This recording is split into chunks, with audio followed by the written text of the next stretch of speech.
What's up? It's Tuesday, August 4th, 2026. Do you know where your kids are? We're going to talk about all sorts of awesome stuff today from Mandatory Fun. I didn't have a pre-roll intro, but I may have a secret word. Maybe. Probably going to have a secret word. We're going to laugh at PETA because, who doesn't laugh at PETA? We're going to talk about some new offerings that are out there. We're going to talk about some stuff that's coming up in regard to video games. Yep. We're going to talk toys, fun, pop culture, all sorts of stuff. Remember, it's mandatory. And thank you all for being here. Let's do it.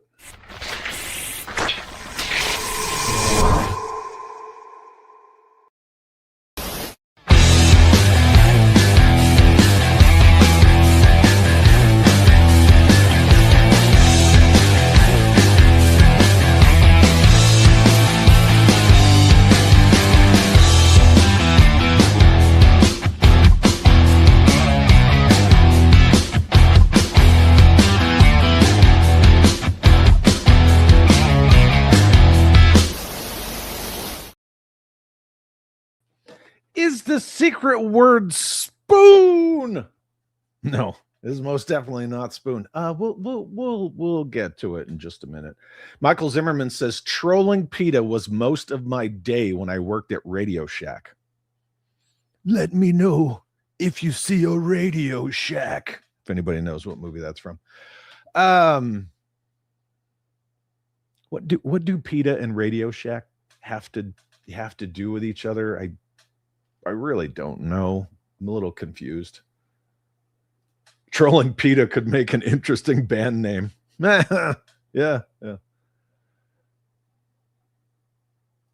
I'm just going to put this on the screen. I'm not going to read it. You may read it on your own. No, it's not. It's not the secret word. I'm going to give you a little hint. So, I'm sitting here, I'm getting ready for the show. It's story time, kids. Sit back and relax for just a second, right? Let me share some stuff with you. No shit. There I was. And I'm in here. I'm just working away, getting ready for the show, lining up all the images, and I got all the downloaded trailers because, I want to get copyright struck again. Copyright claimed, as you were. And I'm just sitting here working. Dogs are over here on the couch chilling like they do. And this shelf right here with all of this stuff decides it wants to fall off the wall. So everything just had to fix it. Had to get my drill and some screws and zip, put it back in the wall and put all the shit back up there. Good to go. I'm getting ready. Everything's good. I got links. I got notes. I got all this stuff. And then I see this. I see this in the comments. We got 5 minutes till it's go time. Yeah. So then I thought to myself, fucking why not? So, ladies and gentlemen, today's secret word, courtesy of Impossible Pie. So what's today's secret word, Cocky?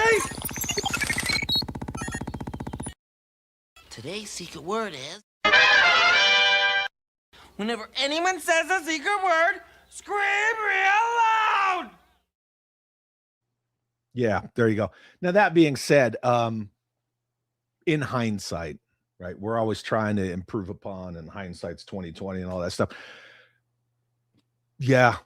Instead of the Pee Wee Herman and everybody in the Playhouse, I probably should have just had the clip from Batman Begins in the Batmobile, right? Rachel! I probably should have just had that, but I had 5 minutes and I already have assets ready to go. So it is what it is.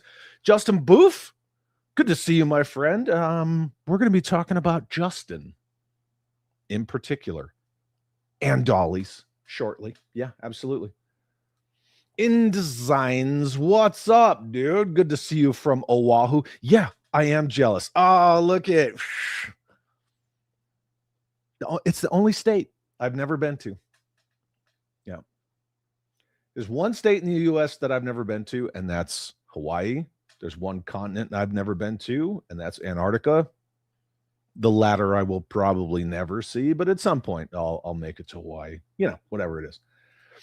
Crystal clear. A friend of mine was eating a Big Mac at McDonald's when some animal rights weirdo were protesting. One of them looked at him because he was wearing a leather jacket. He said, 3 baby cows died to make me look awesome. Oh, okay. I'm sorry. Yeah, backwards. Good for him. Jay in the morning, Chad in the afternoon, says Billy. What's up, brother?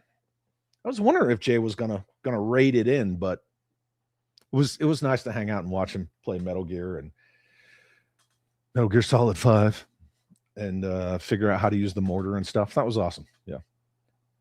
Yeah, mandatory is mandatory. There's really no way around it.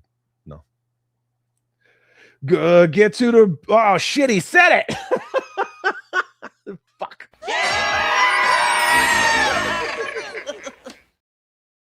All right. Okay.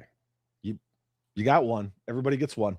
CC Murphy, what's up, brother? Look, dude, there's your freaking awesome gifted Arkham Knight Batmobile right there, man. I love it. It is always some. Son of GTO, I loved going to Hawaii. Yeah, keep rubbing it in. CC Murphy at work but still able to join. That's the joy of mandatory fun, right? You can just listen at work, hang out. Yeah, it's awesome. Antarctica, the birthplace of the world. You know, I guess it depends on how you feel about all these conspiracy theories or, you know, whatever. All the pyramids down in Antarctica. So it is what it is. Freaking Justin for the win. Shut up, man. Yeah, it does look great there, right? Thank you very much, man.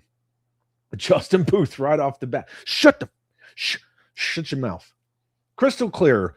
My dad was in Tripler Army Hospital when he came back from Nam. He said he was there for 6 months, got to visit all the islands. Well, he deserved it. At the least.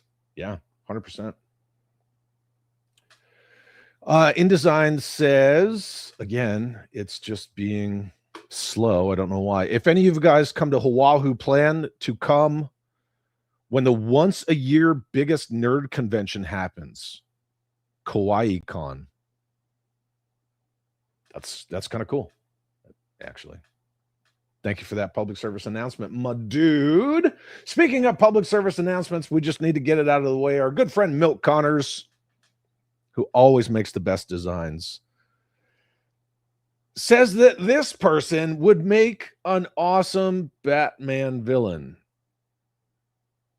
Individual results may vary.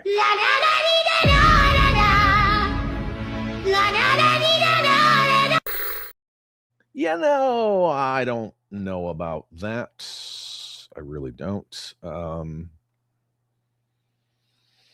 Ken the Band says, Laser Pants gave Zakane an eye herpes. Well, you know, what people do behind closed doors is their business. Yeah.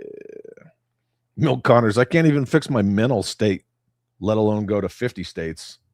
That's true. Chris from Cutthroat Comics says, my boss says hi. What's up, Chris's boss? Good to see you. How's that? Does that work? Yeah. You guys got the bush wookie. Right out of the gate, you're already getting the nightmare fuel, man. It is what it is. So, you know, yep. Brother Lore, what's up, buddy? I haven't played Origins, but from the 3, I have to say Asylum. Oh, thank you, Brother Lore, for doing the Lord's work for me. There's a poll, kids. Vote in it. That's how that works. Yeah. The least advanced as far as playability goes, but the most atmospheric of all 3. Asylum is all about atmosphere. Yeah. It's all about like Metroidvania kind of dungeons. Yeah. Asylum is all about that. Each one of them has their own kind of flair. I know a lot of people say Arkham trilogy, but it technically is a quadrilogy. So just because one game was made by WB Montreal and has different voice actors because they're younger, right? It's a very, very, very early, almost a year one version of Arkham Batman. And that's one of the cool things about the Arkham verse is it's its own, I don't want to say reimagining, but it's its own interpretation. I guess it's kind of the same thing. Whatever. Fuck you. As far as Batman lore goes, because year one happens, which is really Arkham Origins. Long Halloween happens, but differently. Nightfall happens, but differently. There is no Azrael Batman that happens in the Arkhamverse version of Nightfall. However, there are many references to Bane having broken the Batman. So all that stuff does happen, but you got to listen to the audio files, the interview tapes, read all the stuff, and then you get kind of more of a bigger picture. CC Murphy, Chad, I'm glad you have that night Batmobile now. That thing pissed me off to look at because I never got past that part in the game. We'll talk about the mandatory Batmobile tank stuff. That is one of the two things that really put Night, I would say honestly, lowest on my list as far as those 4 games. That's just me. Okay, you know what? This show is all about all of you. It's what it's all about. I always try to say the chat is king. Always respect the chat. This one's kind of a bitch, though. InDesigns, I saw it, so I didn't have to throw it up, but I did. You guys know how the rules work around here. The first one to answer in the chat, that's what we do. That's one of 2 pieces of nightmare fuel, and I've always said I won't play 2 in a row. I did drink my water and take my Rachel. What do you want? Water meds or Rachel? First one to put it in the chat. That's what you get. Yeah. David Andrews, I haven't played any of the Batman games. Dude, really? Wow. None of them, huh? Possible Pie says, in art, Batman Arkham Origins figure of the... Oh, okay. All right. Screw it. So what's today's secret word, Cocky?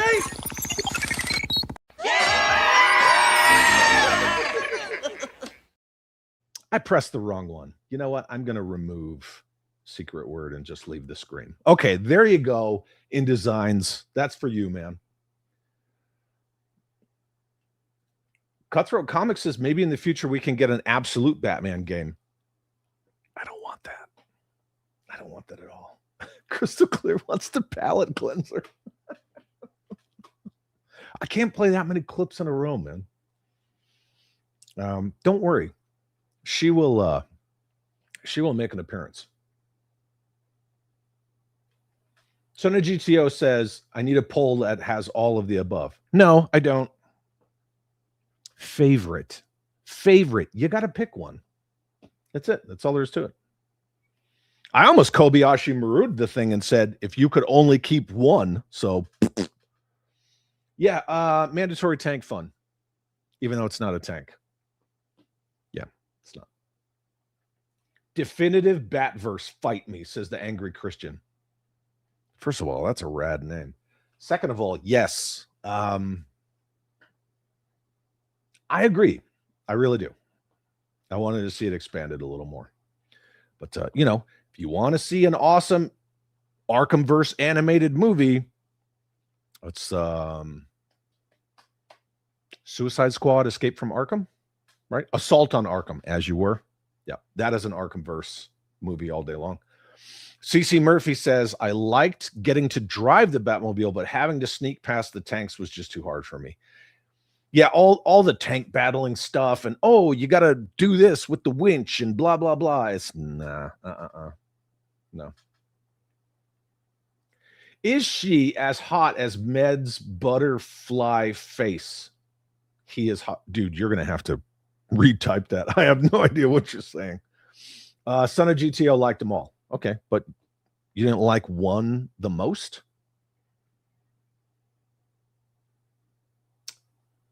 Impossible Pie, I caught that. I'm not reading it. I'm not going to read it. I'm not going to read it, but just so everybody knows, that's how you do it. That's how you try to trip me up, but I won't read it. Dan says, I've beaten Asylum and only played City a little. I might only have a little to contribute today. Hey, that's totally cool, man. You know, we're just going to talk about some stuff. It'll be fun. Medieval Alchemist says, yo, Chad Holes, what's up, dude? Yeah, see, you look, fool me once. Somebody already did that. JJ Dubecki, that's what I'm talking about. I'm getting used to this hang, meaning mandatory fun. Thank you. I'm enjoying it. Getting a lot of really good feedback, and you know, it's got the traction. I'm enjoying it. Just Jeff coming in hot. City was the best Arkham game. Fight me.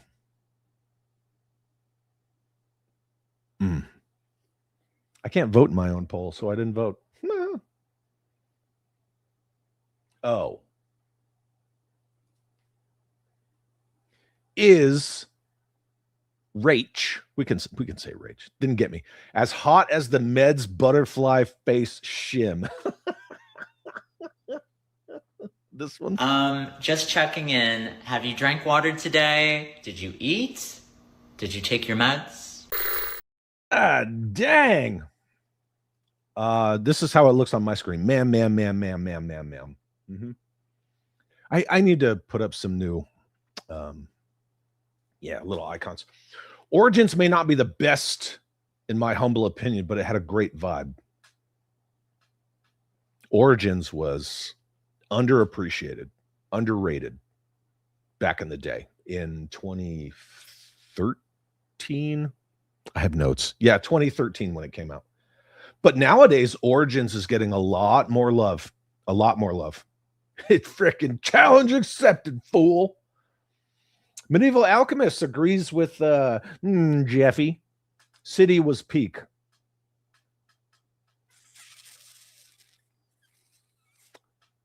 I say Origins is the best. For a lot of reasons, which I could name, but at the end of the day, it's still just an opinion, right? I can quantify an opinion, but CC Murphy, I'm going to have to break out City this evening. I played along when you were doing Asylum, but it's been a long time since I've played City. Yeah. At least City, you start with all the gadgets from Asylum, so that's cool. You know, you just got to do those VR missions right out of the gate, so you get the grapnel boost. 100%. The Angry Christian Origins on Wii U was excellent, dude. I bet. I have the Origins Wii sealed right there. Somebody gifted that to me, and it's freaking awesome. It's actually right by the Arkham Knight Batmobile. Yeah. Justin Booth. For me, it's Origins, City, then Asylum. Arkham Knight can go away and never return. Never return. Dang, boy. Okay, fair enough. I dig it. Okay, so we're going to shift gears a little bit. We're going to loosen up by making fun of PETA. Right out of the gate, that's what we're going to do. JJ Dubecki says, Night felt like a downer for me from start to finish. I don't like, this is just me, any story where Batman quits or gives up the cowl or retires or goes away. I don't like any of that. I think part of the reason why I like Dark Knight Returns is because, yeah, he had quit, he had retired, but Returns is all about, you know, the voice in his head just eating at him and how he let his city down and he lost his war and he abandoned it and he let his family down and then he just comes back. You know, I feel like a young man again and blah, blah, blah. I think that's why I really like Returns, because he realized he was lying to himself. But everything else, that's part of why I have an issue with a lot of the Dark Knight, the Christopher Nolan movie, and Dark Knight Rises, because he's a quitter, he's bitter, that rhymed, he's this, that, and the other thing. To quit your crusade, and I almost said her name. Oh, I almost did it. To quit your crusade for like one girl, and in the second movie, in The Dark Knight, Maggie Gyllenhaal, she has a butterface. I mean, you're Bruce frickin' Wayne. You could have all the women in the world. No, absolutely not. So yeah, it is a hero's journey, right? I prefer eating tasty animals. Dude, Toy Odyssey, you are not kidding. The origin suit is so good. Speaking of which, I said I might play with this while we're I did hold up an action figure. Just for clarification. While we were doing this, but I'll be a little busy clicking through stuff. But Jeffy says, in Arkham City, you felt like an experienced Batman. Origins, you had all the experience, but would fail because the character didn't. So there was a sense of young Batman still. Okay. Can the band Asylum holds a special place for me? Really great memories. Yeah, I agree. And a lot of the times it's not just the game. It's the memories that come with the game, or the same with toys and comics and things like that. I still remember, going to Hastings and all these other places to get every single issue of every Batman title that was related to Nightfall, Night Quest, Night's End, and how much I loved that. That's why Flash holds a special place in my heart, for G.I. Joe, because he was the first Joe I ever bought. We've all got those experiences. I will never forget the first time I played Resident Evil and the freaking dogs jumped through the window. Never. I can still remember what my apartment at the time looked like. You motherfucker. All right, Titan, I'll give it to him. I'll give it to you, dude. You guys are getting, you're getting real good at this. I used to think that 80s cartoons characters, says the Titan, like Skeletor, He-Man, She-Ra, and Rachel were lazy, but considering modern entertainment, they're like Shakespeare. Son of a bitch.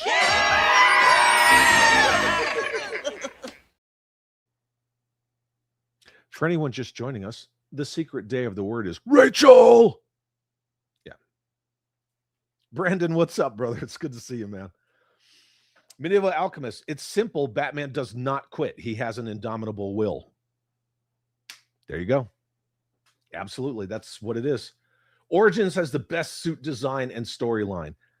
When you have to get into the GCPD and do all this stuff and hack into the freaking, basically their NCIC database, that's awesome. When he first meets Barbara, how his relationship with Gordon kind of happens, and it sort of blossoms. They have a blossoming relationship.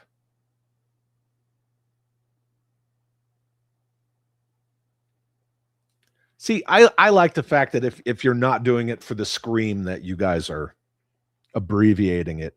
The angry Christian didn't like Tom Cruise's ex-wife either as the character. Katie Holmes.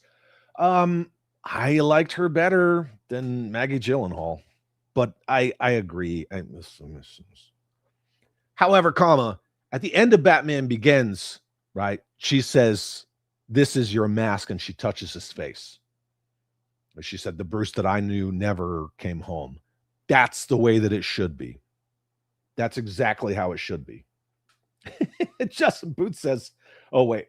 I love the overall story and experience of both Asylum City and Origins. I personally can play through one without playing them all. You can't play through one without playing them all. Except City or Arkham Knight. Fuck that game. Yeah, I don't know what that says. What's up? Shake a spear holes. What's up, Kevzilla? Drew G liked Arkham City. The best? Just remember, vote in the poll. I want to see how people feel.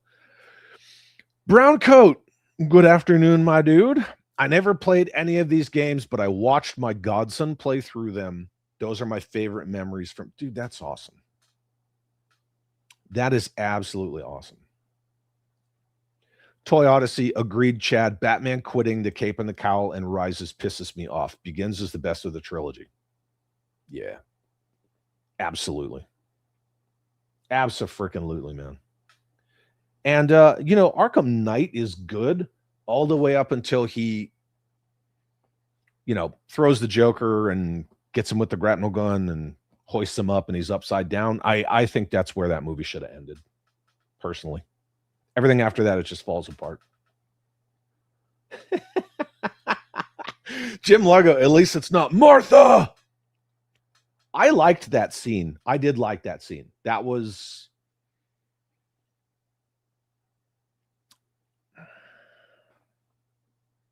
Batman understanding that he had become all those things that changed his life.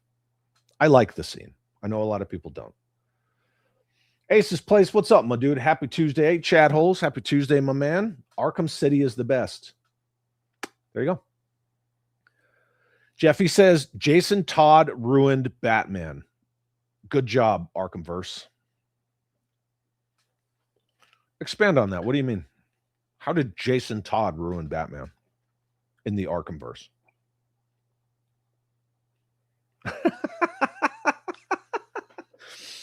Titan says, when Maggie Gyllenhaal gets introduced in The Dark Knight, I thought the Joker already sprayed acid on her face. Oh, damn. See, I'm kind of with you on this, Pi. The only time I would agree with Batman quitting is in episode 1 of Batman Beyond. Yeah, when he has a heart attack and then he has to pick up that Nerf blaster. That scene is powerful. No, Drew, I never played the VR Arkham game. You talk about Arkham Shadows, right? I believe that's the one you're talking about, Arkham Shadows. No, never played it. I wish that they would redo Arkham Shadows and take all that crap out of it. It would be kind of hard to do, but you would just have to redo the entire game. I like the fact that it takes place between Origins and City and is really like all the downfall of Harvey Dent, et cetera, et cetera. I won't spoil it, but yeah. Yeah, it's Arkham Shadows. Yeah. Mm-hmm. It's the one that came out, with the meta headset and all that shit. Jeffy says the reveal of who the Arkham Knight is / was and how long between Robins. That's yeah, right. Tim Drake was Robin the longest. Yeah, absolutely. Everybody knew. Look, that Arkham Knight thing was weak. It was weak. Yeah. Angry Christian, Batman should only love Catwoman. No one else makes sense. She represents the free spirit he can't feel anymore. In Batman's own universe, like in his 3 feet of space, absolutely. But I always liked the Batman, Wonder Woman, Bruce Wayne, Diana Prince kind of thing. I always liked that too. But yeah, there is that duality with him and Catwoman, right? Because she's an anti-hero, but she's a criminal, and he's also a criminal too, but he's a hero at the same time. Yeah, it's definitely 2 sides of the same coin. CC Murphy, I called the hotline to kill off Jason Todd. Over 100 times, man. My parents were pissed. Dude. Ace's Place. My kid is listening to the show with me. She says hi to the chat holes. Everybody do me a favor. Bomb the chat saying hi to Ace's Place's. Ace's Place 22's daughter, if you would. Hello to Ace's daughter. It's good to see you. Thank you for being here. I say bad words every now and again. I'm sorry. Post-crisis Jason Todd may have ruined the DCU.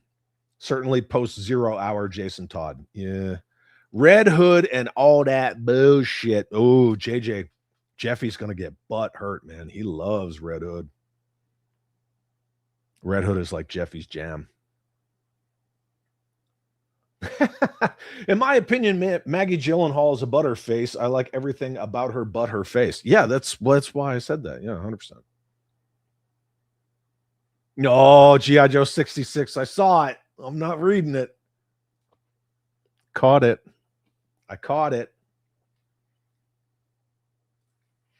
Jeffy says Talia al Ghul over Catwoman. Well, I mean, canonically, speaking of Arkham Asylum, I just got a text from the ma'am.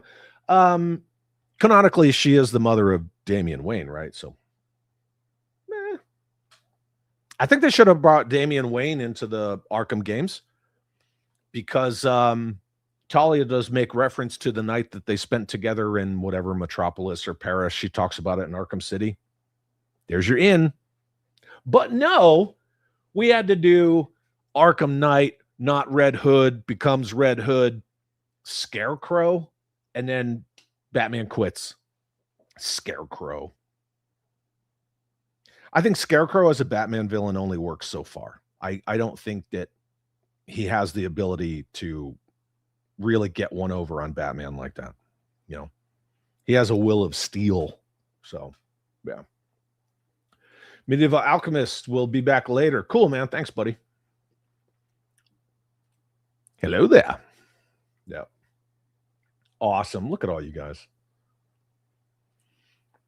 The detective and Talia made sense in the comics, but I still think Damian is a little brat. Yeah, I'm not a big fan of Damian. Yeah, so it was Metropolis. I'm not a real big fan of Damian Wayne.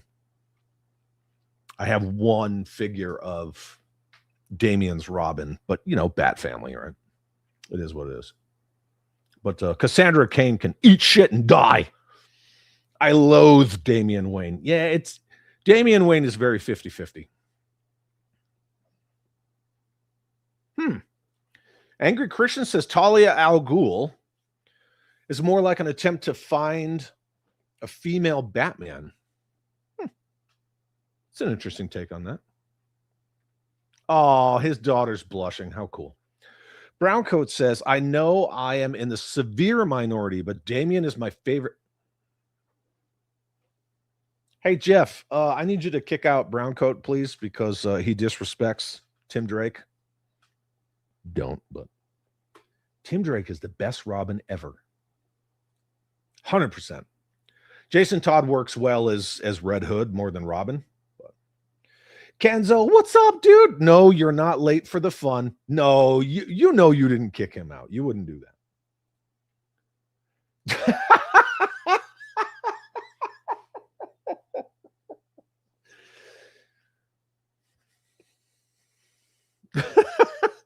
Hey, Kenzo, we have a secret word of the day.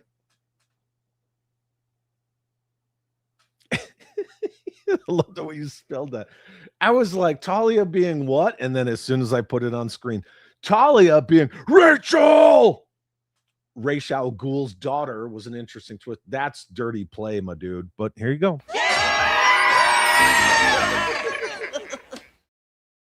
That's that bullshit. That's that bullshit.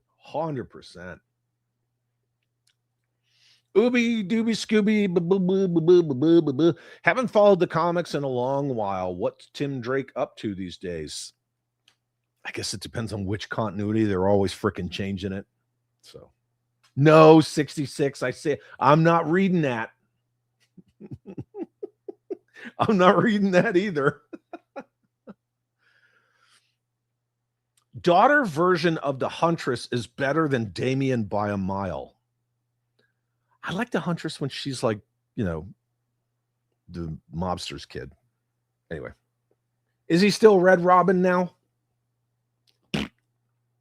No. Give me that mid-90s Chuck Dixon, Robin, Tim Drake, the Robin 3 with the yellow piping and the R shuriken. Give me that one with the ninja tabby boots, the telescoping staff, telescoping, whatever. Yeah, give me that. I'll take that shit. Anyway, let's have a little fun, kids. PETA Everybody knows about PETA, right? People for the Ethical Treatment of Animals. I believe that's what it's called. Yeah, that is what it's called.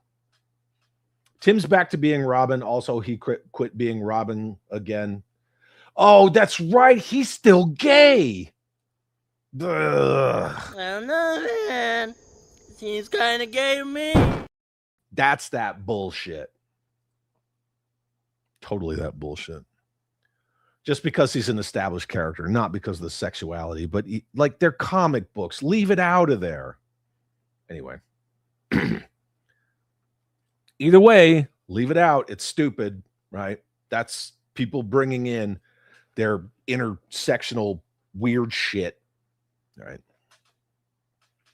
That's why we can't have nice stuff. Oh, you mean you're partial to the Italian version of the Huntress? I am. I bet you Kenzo is too. Anywho, check it out.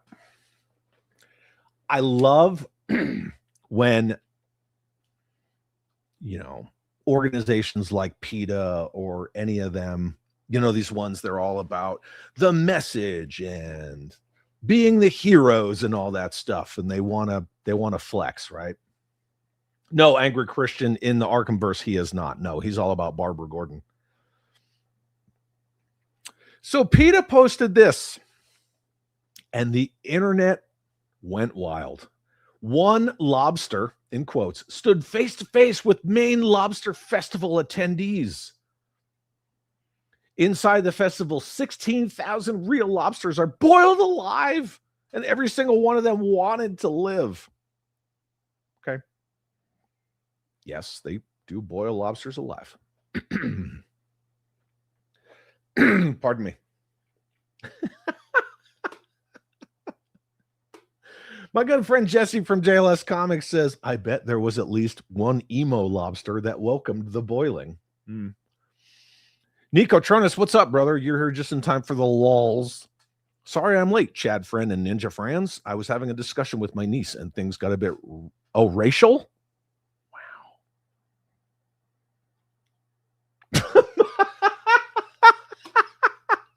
Does that count? I don't think that counts. You know what, man? I love you. I'm going to give this to you because I pray for you every day, you fucking ass.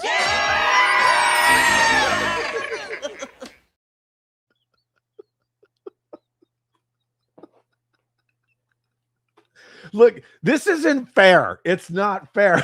You cussing this bullshit. I'm not reading that one. Florida man says, I bet they tasted delicious too. Embargo, maybe the lobsters wanted to be a succulent meal. It counts. It counts. Chad got choked up on the boiled living lobsters, you puss. No, I didn't. I absolutely did not. Anyway. Moral of this story is PETA went to the Maine Lobster Festival and they protested like they do.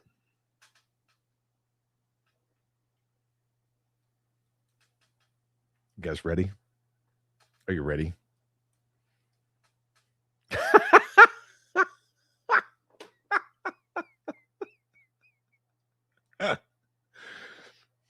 Take it in.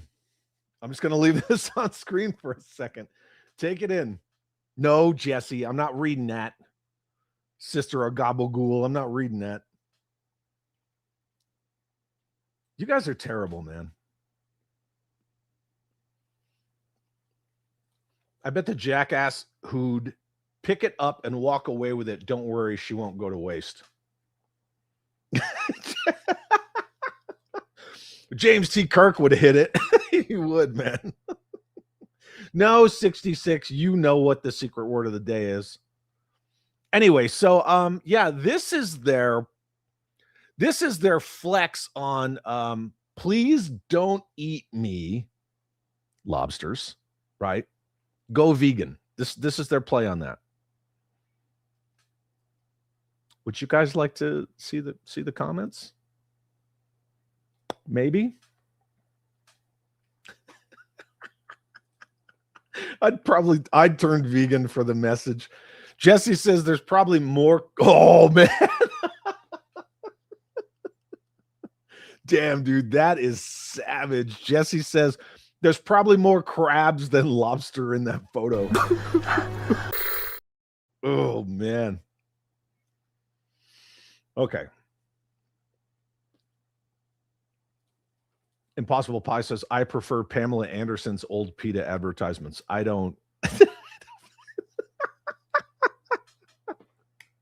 Let's just read some comments, right? We're here to laugh. I know you guys are just going to fire out all the winners, but yeah. And let me change my background again because once again, I freaking failed.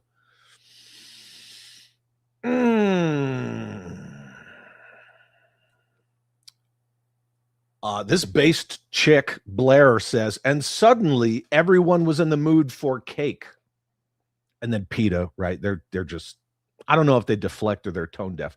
The lobsters would prefer people focus on the message. Almost 2,500 people laughed at them.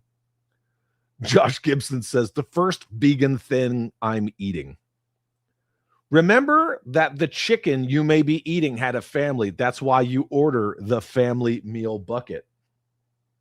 Yeah, that one's not that witty. Ronnie Robertsons of Roberto says, all I'm going to say, it looks like she trying to bring more customers in, not drive them away. Is it red everywhere? No, Ace's Place. That does not count, and I'm not going to say it. Drew G prefers the B-52s and Rock Lobster because he's gay. Gay. No. Matthew, I love you. I'm not reading that either. Nope. You guys are terrible, man. I thought the idea was to make me not want to eat it, says Ethan. In today's news, the Maine Lobster Fest attendance record was broken by almost double the attendees. Observers noticed it was mostly young males talking about chowder. Back to you, Bob. Not a bad one. I love that. You got to throw in the Michael Jackson, right? The second I saw this, a little voice whispered, comments, and I am not leaving disappointed. And then there's this one, right? You always got one of these little, actually, as much as I love the comments, this doesn't make sense. Painting her red means she's already cooked. I don't think any men in the comments are going to let that. Oh, okay. Yeah, whatever. All right. Well, actually, stupid. If I eat animals that eat veggies and I also eat veggies on the side, does that make me super vegan? Yeah, some of these are weak. Some of them are good. A lot of yours are better. Them thighs ain't from no salad. Technically, eating a vegan is being vegan. Is this satire or are they being for real? It's pretty funny either way. For real, leave lobsters alone and go vegan. Their flexes are always crazy. I've never seen legs that meaty before. Those hips don't fry. Those thighs could save lives, not animal lives, but still birthing hips. So sexualizing being vegan is the way to go. Wow. So somebody's always going to be butthurt. You don't win friends with salad, kids. No, you don't. Yep. Zero, what's up, brother? It's good to see you, man. In Design says, I only now noticed the claws she has. Yeah, it's a little distracting, right?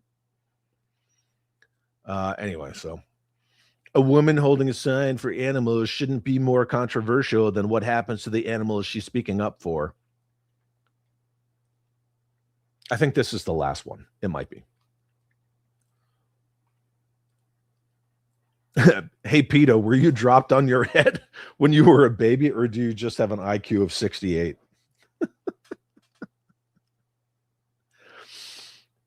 Yeah, and then this one says, I'm pretty sure feminists have a different view than that, PETA. Yeah. I had lobster this past weekend for dinner. It was delicious. The only problem I had was trying to finish it all, but I just threw away what was left. There are plenty more in the ocean.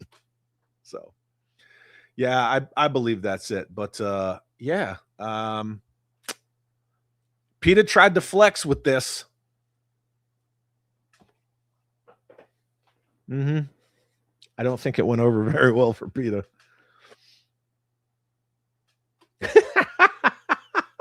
Kenzo, the internet is always undefeated. Yes, I know it's coming. But seriously, that's what she said. I'd take her for some tofu and Rachel. That's it. Billy says, I don't eat things from the ocean anyway. Fish have sex in it. And they poop in it and pee in it. Yeah. And Vargo, I hope that red paint was ethically sourced. Nope, not reading that. Kevzilla says they protested like this at an Oakland festival about 10 years ago. Another nude lady, very pretty, in a cage, body painted like a tiger to protest animal cruelty. There was a picture in the Tribune. Yeah, they actually had more than just this one female. At some point, they had one lying down on this little sad trailer float thing. Yeah. Anyway, I just, if it's red everywhere, wrap it. Michael Zimmerman, I don't eat seafood. I'd make an exception. So, yeah. Lobster PETA gal does have some nice birth and hips. Shame to let those go to waste. I'm just going to put this on the screen and leave it. Not going to read it. Yep. Oh, Kevzilla did say pretty. Got it. CC Murphy's got to head home. Going to catch the rest on replay. Have a good rest of your day. You too as well, sir. Thank you for being here. JJ Dubecki says she certainly looks like she came from Maine. Hashtag earned experience points. Oof. Small blips, wide hips, let it rip. Cheers.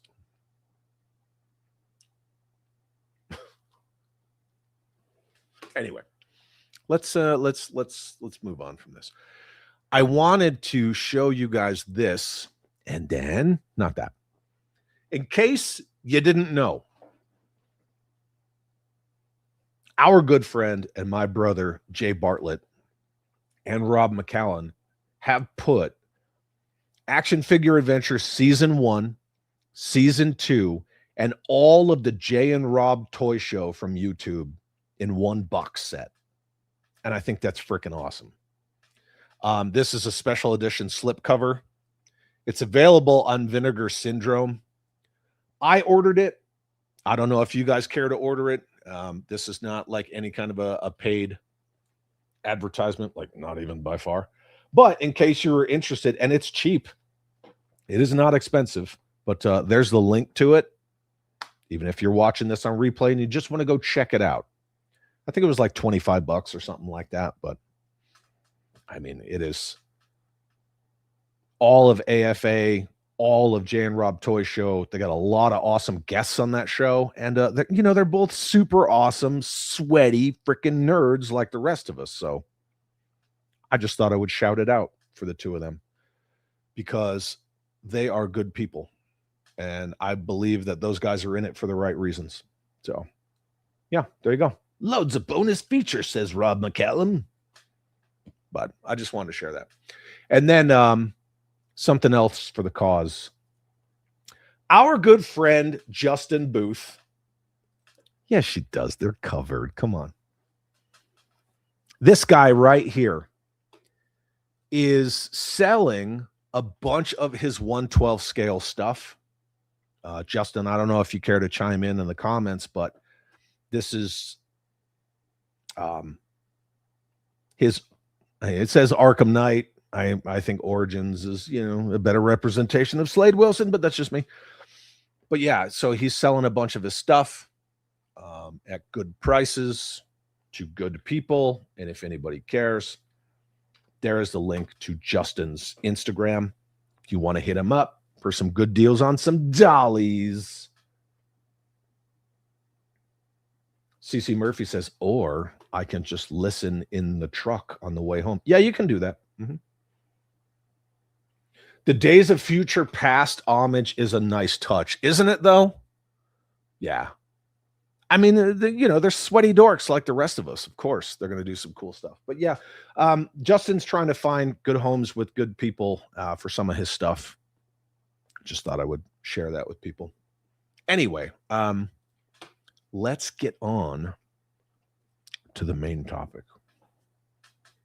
And then we'll just kind of go from there. I went and downloaded all of the trailers for the Arkham games. There is absolutely a lot of them. It doesn't mean I'm going to be, showing all of them, but I just thought, maybe we could spend a little time going over some Arkham trailers. This is the one that started it all. This is the launch trailer, as you were. Hold on. I want the launch teaser. Where's the teaser? Yeah, we want this one. This is the very first trailer for anything Arkham. This is the Arkham Asylum teaser trailer from 2009. And we're going to have no volume on this, but, we'll just watch it while we talk. Check it out. Obviously, Eidos and Rocksteady, right? The freaking intro.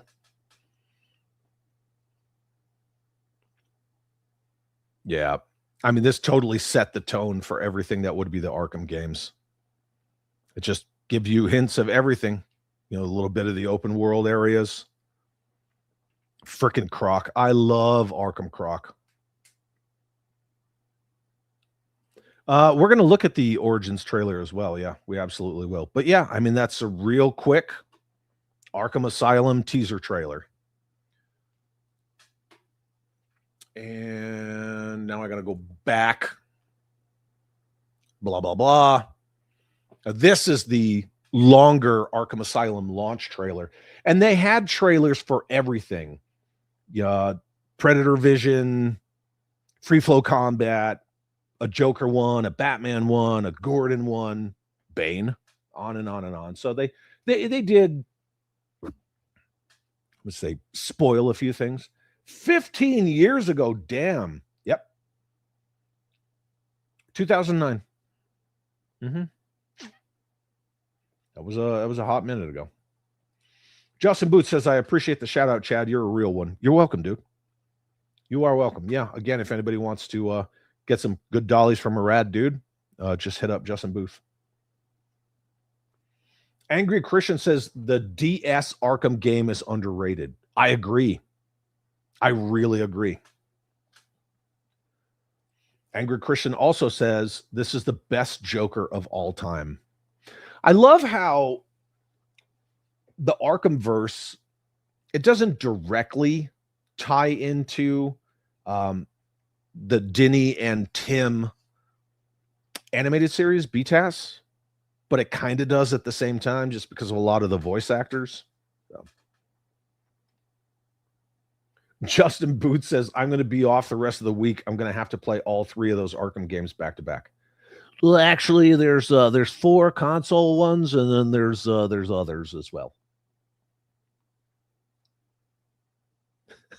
I'm not doing it, man.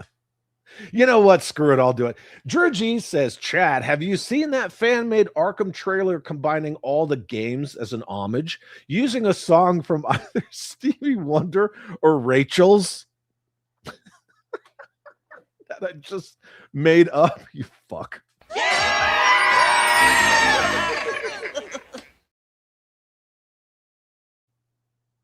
No, Drew, I haven't.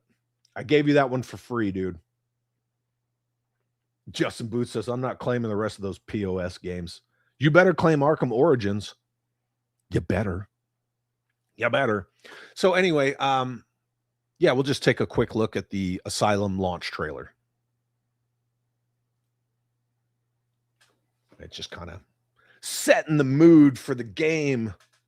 Angry Christian says it was definitely inspired by the animation. Yeah, it was. It really was. I want to say I don't believe I was sold on these games until I saw, this game until I saw this trailer. This trailer kind of gives you everything you need, right? Predator vision, all that good stuff. Kyle Funk, what's up, brother? Arkham Origins is my favorite. Mine, yeah. Mine also. Angry Christian says, inspired by BTAS and perfected it.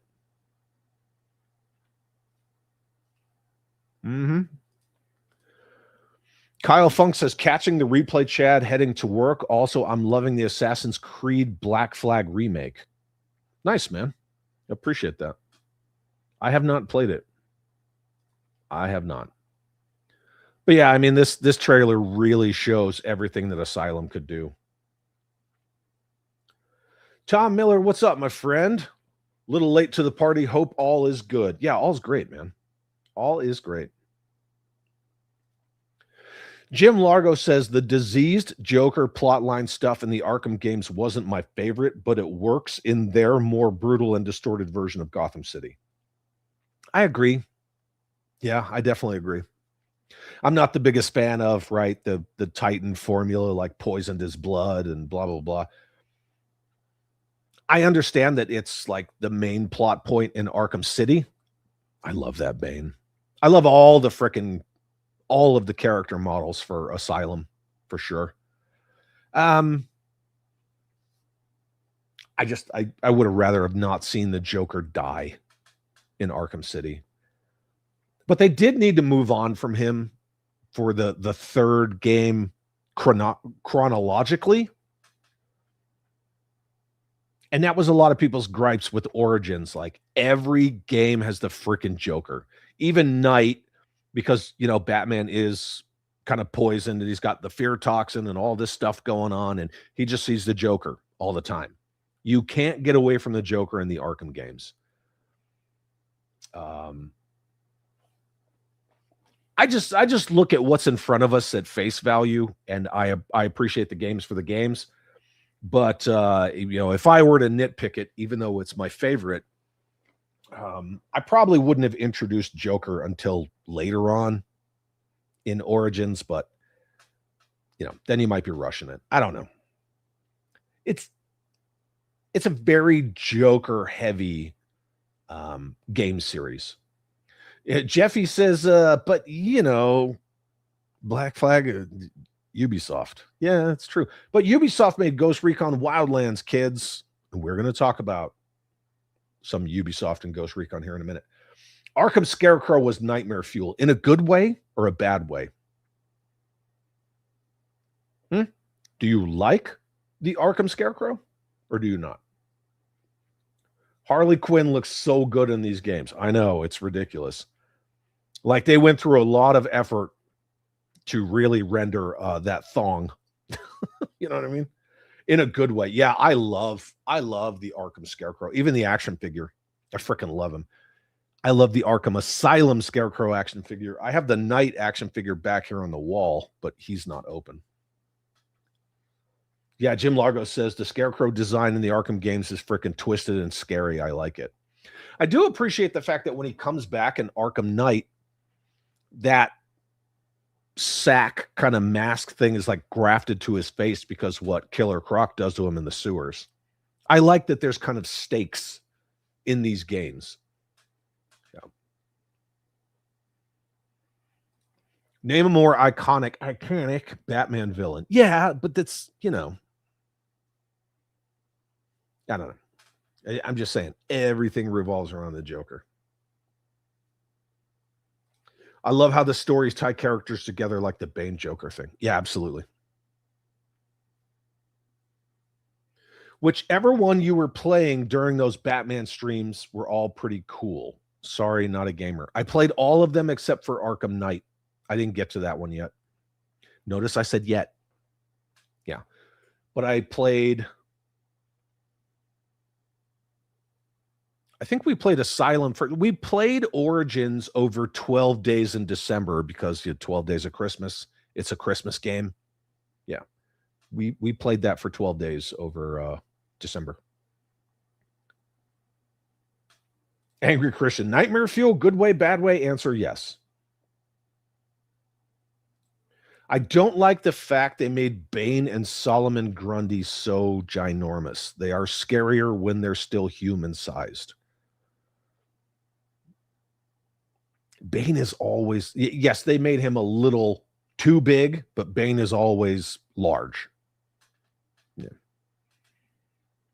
JJ Dubecki says the detective aspect in Origins was pretty strong. Hack and slash is great, but it's still only half of it. I agree. The fact that you have to like rewind and fast forward like all your detective stuff, Origins really perfected the detective part of Batman.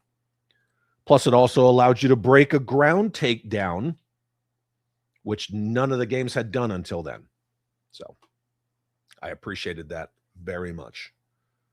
All right, so that's Arkham Asylum.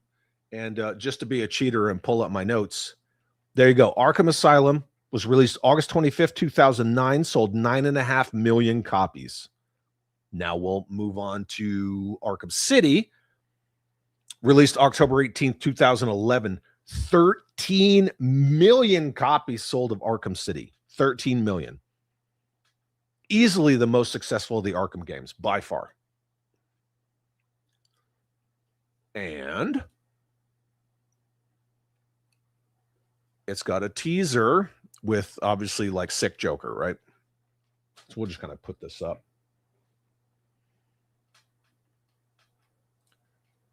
Billy D says, just a great series. I even dug Origins Blackgate on portable. I think that, Arkham Origins Blackgate should have been redone.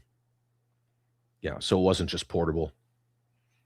Like they did with Metal Gear, right? You can play the portable on console now with the Master Collection. And then this is your first indication that we're going to be in technically Gotham City proper, right? But it's old Gotham. Because one of the things with Arkham Asylum was everybody wanted to see you be able to just like open world it, make it bigger. Yeah, the asylum's on an island and all that stuff, and that's great. It's self-contained for a smaller first game. And then there you go. Poison Joker.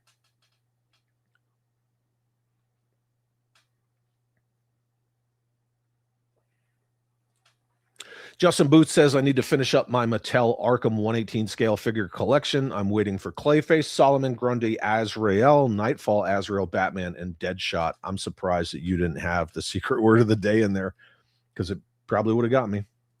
Yeah. So Arkham has moved. Yeah. And one of the most awesome things about Asylum is that nobody caught the hidden room in the warden's office for, what was it, like 16 months until the developers actually gave it away.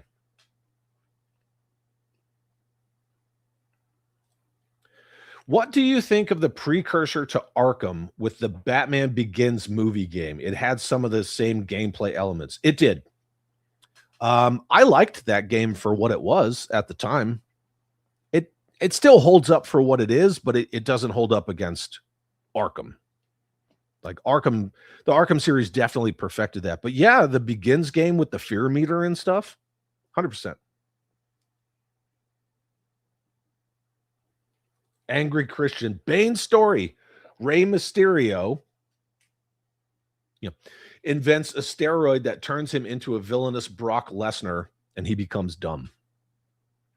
That's why I appreciate the fact that in Origins, he was very much more of the Nightfall Bane, where he was calculating, ruthlessly intelligent, and then the Venom made him what he became in Arkham Asylum and City. So they at least did make an effort to show how Bane used to be. Jim Largo says the Arkham Batmobile design is one of the best and most technically practical. Having a way to lock up supervillains in the trunk makes sense to me. Yeah. Yeah. Now, it wasn't like that in the Batmobile that you see in Asylum because he's got Joker in the passenger seat, right, during the intro. But yeah, I like that design aspect of the Arkham Knight Batmobile, but at the same time, I don't know, just playing it all the time.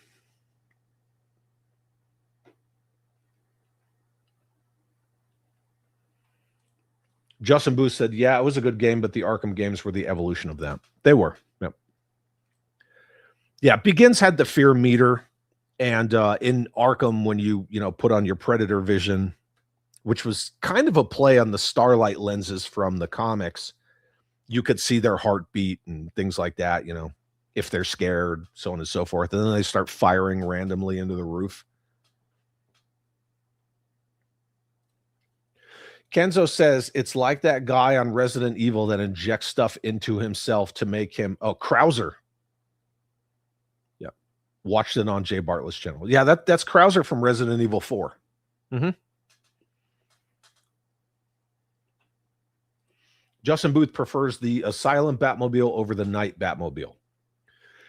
Well, then you also find out throughout the story of Arkham Knight that the reason he upgrades a new Batmobile and basically, yes, they, tank-ish with all the armor, the offensive weapons is because whatever Joker weird bullshit going on in his head, influenced him to do that.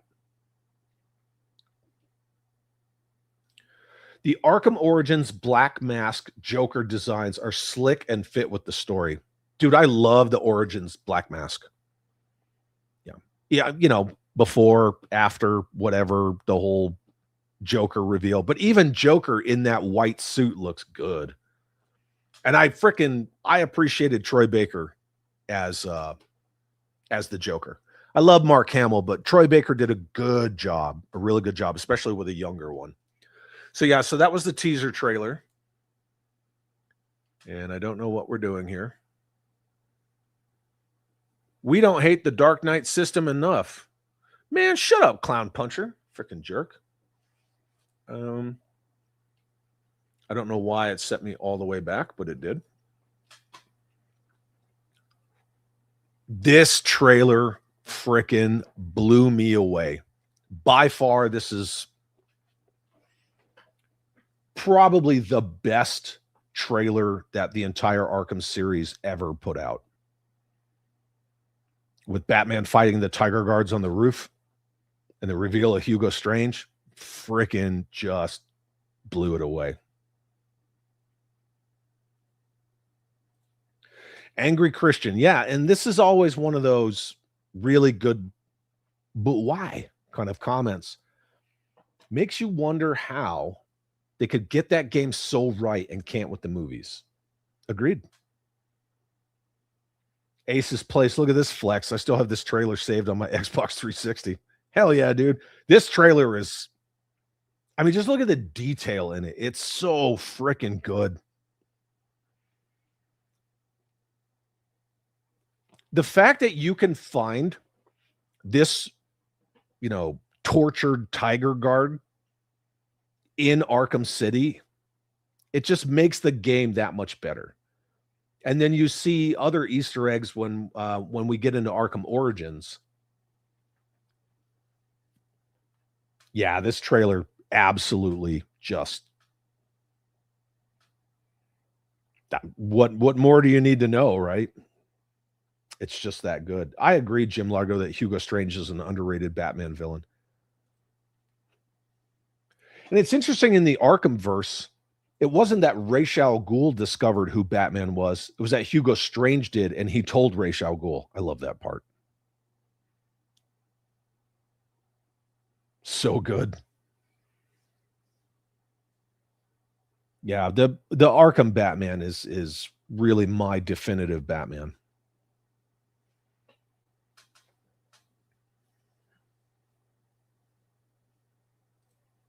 The Titan says, just to think it was only 15 years ago that people actually gave a shit about making something good. Sends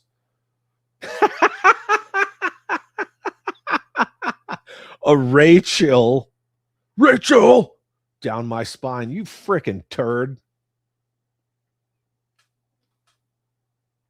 Hey, that's the Arkham City main trailer.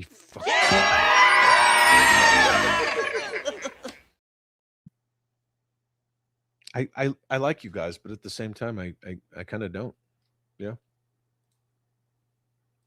I don't know why it won't back up. Okay. Yeah, we're good now. But again, you can find that tortured guard, still strapped down and, Minecrafted within the walls of Arkham City, which I thought was pretty rad. Ace's Place says Hugo Strange is the only character I can actually cosplay as because I'm bald. There you go. I mean, without any kind of headgear or hat on, sure. Jedi Ben, hello there. Good to see you. The secret word of the day is Rachel. If you caught that. Yeah. Those cutscenes alone could have been made into a DC animated film, says Jim Largo. Just the renderings of the rain on his cowl, and you just see like all the pores in the material. It's freaking fantastic. Yeah, I agree with you, Justin Booth. If they made Batman and G.I. Joe films using this type of CGI and storytelling, I'd be all in. Agreed. Definitely agreed. I know they tried with the Final Fantasy, The Spirits Within, but, it wasn't really a Final Fantasy movie. I like the movie, I like the premise and the story, just not as Final Fantasy at all. Yeah, agreed, Angry Christian. I love how the villains got in each other's way so much. They did. Yeah, they absolutely did. And they were all kind of like using each other and screwing each other over. It was great. Plus the fact in City, Penguin controlled this part of Arkham City. The Joker controlled this part. And then when you go back to Origins, you see with the whole Sionis steel mill kind of how Joker got there. Granted, it's the same part of old Gotham, but in City, it's all dilapidated and, flooded and blown up and shit.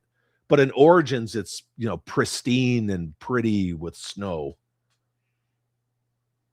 Do you think the Telltale games are as good as Arkham? I've never played one.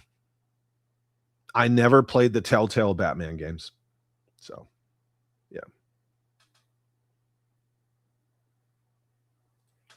By far not a flex, but playing Arkham and City in 3D is damn immersive. I bet it is. I really bet it is. Yeah, Arkham City, the old Gotham is very No Man's Landish. Yep. Jeffy says the Telltale games are on par. But it's a whole new verse, a whole new kind of retelling of it. So I'm not going to read that.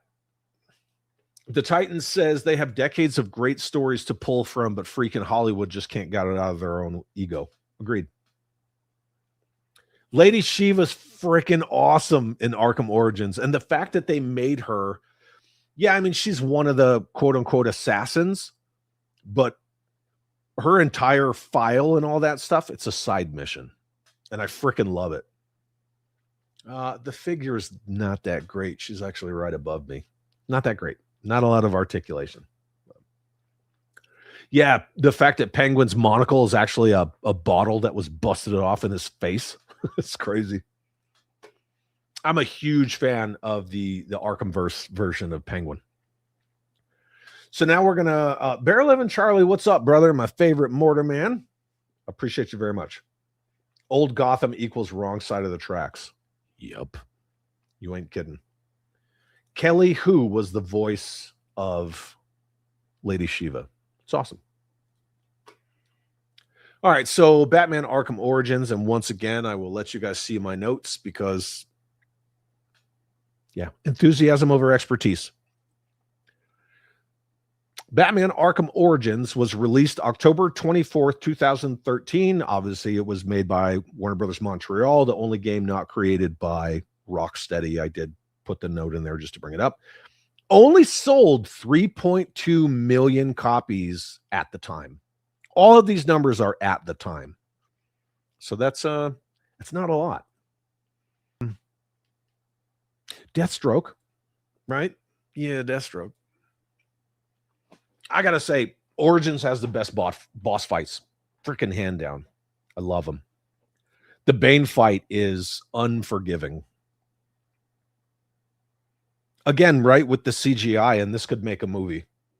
This could easily be a movie right here. I mean, granted, you don't fight him on a bunch of connexes, but it's a good fight. For a teaser trailer, that's just the way to do it right there. No one had ever seen Deathstroke yet, right? Deadshot, sure. Lots of others, not Deathstroke. Come on, go back. I told you go back. There we go. This one's a little long, so we're probably just gonna spend some time talking through this, putting comments up on the screen so they don't freaking hit me for it. Best boss fight ever. Hell yes. It absolutely is. There's that achievement for beating him without getting hit. Ugh. Savage achievement. Ace's Place says this is glorious. Yeah. But again, this sets the stage for old Gotham before it's all jacked up in Arkham City. You know, Crook's still doing Crook shit. Jedi Ben says, I still stand on the belief that we peaked with games during the Xbox 360, PS2, and 3 era of games. Generally built with great gameplay and visuals, no agenda. No agenda. Little patching and really before microtransactions. Dude, 100% agree. I firmly believe that, yeah, the Xbox 360, PS2, and 3 era was it. That was the best. They didn't ship broken games with these day one patches. It wasn't about all this weird, you know, agenda skins bullshit. And yes, you can use the Azrael skin in Origins. Justin Booth said it took him 3 times before he defeated Deathstroke. Oh, man, this early Batman. And the fact that you can find Easter eggs to everything. Diana Prince, Oliver Queen, this shot right here where he jumps out. So freaking awesome. You see the shockwave right behind him. Boom. Yeah, this is when they cared. They put so much love and detail. And then boom, there's Deathstroke. I wish we had gotten that freaking Batfleck Deathstroke movie with Joe Manganiello. Yeah, I really wanted that. Boom, get him. Oh, no. Yep. I prefer Deathstroke as a Nightwing Teen Titans villain, but his elevation in the Arkham games is pretty cool. Yeah, I think a lot of that comes from the fact that Teen Titans had him as like their major bad guy for the cartoon, but you know, they wouldn't call him Deathstroke. It was a kid's cartoon. They just always call him Slade Wilson. Angry Christian says, just the fact that you see him breathing out all that cold air. Origins Wii U has the back computer display from his arm. It's the Wii U pad. Dude, that's awesome. That's really cool. Yeah, his little forearm interface. Heart of Ice DLC says Ace's Place is a chef's kiss. Heart of Ice is really good. It's kind of their version of, yeah, the BTAS Origins for him. Now, this scene right here, Deathstroke pulls out his sword and then Deadshot shoots it twice. When you're on the bridge in the game, you can go to the spot where Deadshot fired those shots from, and you can see all of these pieces of spent brass from this trailer. Just the fact that they put that in the game intentionally, that's the kind of detail that all of our favorite hobbies used to be so perfect at doing. Everyone who bought the G.I. Joe Sky Striker and then maybe later on was lucky enough to get a USS Flag. Oh, yeah, Black Mask. The arrestor hook that came with the flag fit perfectly on the Sky Striker, and they did that intentionally. These days, they don't do stuff like that. But just that they put Deadshot spent brass. Blip. Did anyone read the Batman Grendel crossover? Yes, I did. I'd love to see a Batman versus Grendel movie. Oh, look at that Batman. I freaking love him. The Firefly fight is great. Oh, look at JJ Dubecki with the hot take. WB Montreal getting this was scandalous. It was doomed from the start in the court of public opinion.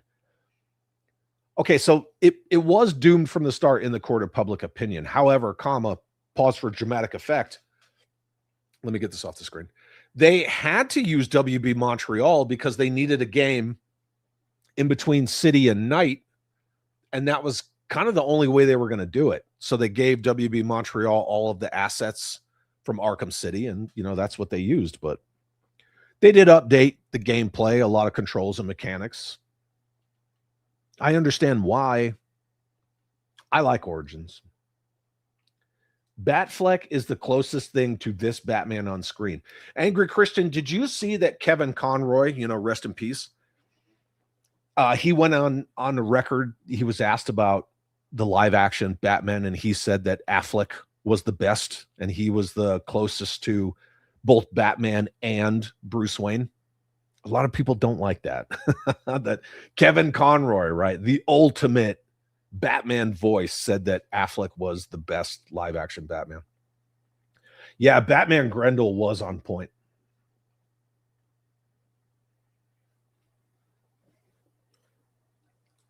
Did they purposefully design Doc's stretcher to fit on the Dragonfly? Yes.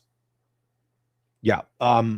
It was designed that the stretcher, or it's called an FLA, a field litter. So it was purposely designed that litter would fit underneath the skids of the Dragonfly. Yes. And G.I. Joe did that all the time. Yeah, JJ Dubecki, scratch the public opinion, let's say games media. Well, again, right?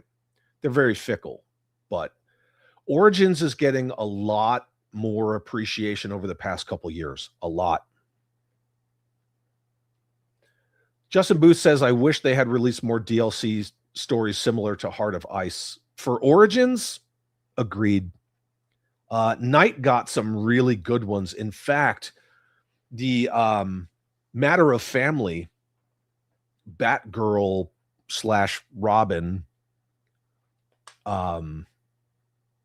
prequel DLC for Arkham Knight is, in my opinion, one of the best DLCs. I think I like it a lot because it's not really in the Arkham Knight timeline. It's pre-Arkham City. So it's kind of after Origins, after Arkham Shadows, but before Arkham City. I like that. I like Barbara as Oracle, but I also really like how Arkham Knight treated her as Batgirl. In the George Perez Teen Titan comics, Deathstroke has a serious vendetta against the Titans. Yes, because of the death of his son. That is true. Yeah. Agreed. Kevin Conroy, yeah, he will always be the GOAT. And, at some point, we're going to have to talk about this, how we got here, kids. If you see, I'm hovering over Suicide Squad Kill the Justice League, and how they completely mistreated Kevin Conroy's Batman. And sadly, that was the last time he did the voice. Just because Conroy played a good Batman doesn't make him an expert. That was your Eric Clapton argument. I'm not saying it makes him an expert. I'm just saying a lot of people don't like the fact that Kevin Conroy said Affleck was the best. Yep. Angry Christian says Origins is the best in game storytelling. Yeah, I'll get behind that. I miss Kevin Conroy. I loved his voice. In everything he did, even when he would narrate like specials for Shark Week. Anytime Kevin Conroy was on something, you were like, oh, that's Batman. Yeah. He was definitely the best. All right, so now we're going to move on to Arkham Knight. We're just kind of reliving some Arkham stuff. Arkham Knight was released June 23rd of 2015. And again, that's why you see Origins had to have a game in between because Arkham Knight was going to be like their most ambitious, and they needed that 4-year gap. So that's why WB Montreal got, the chance to put out Origins. Arkham Knight only sold 7 million copies. I was actually surprised at that. So City by far sold the most with 13 million copies. Then Asylum, then Night, then Origins. And again, this is back when they, were released in that sort of time frame. We're going to look at the Arkham Knight TV spot first because it's only 30 seconds. The other one is long, right? With Two-Face and Penguin and the car and all that stuff. I do not like the Arkham Knight armored suit. That's just me. I think the City suit is great. The Origin suit I will always love, but this like segmented armor kind of like Iron Man, well, I was not a fan at all. There you go. Just a 30-second quick TV spot for it. Boom, boom, boom.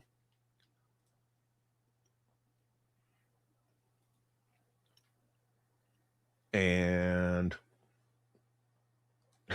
JJ Dubecki says, F that Suicide Squad game. Squad fan since 1987, JLA longer. Hell yeah, dude. Yeah, that Suicide Squad game is wow. And it's supposed to be part of the Arkham verse, but it is not an Arkham game at all. Like, not even close.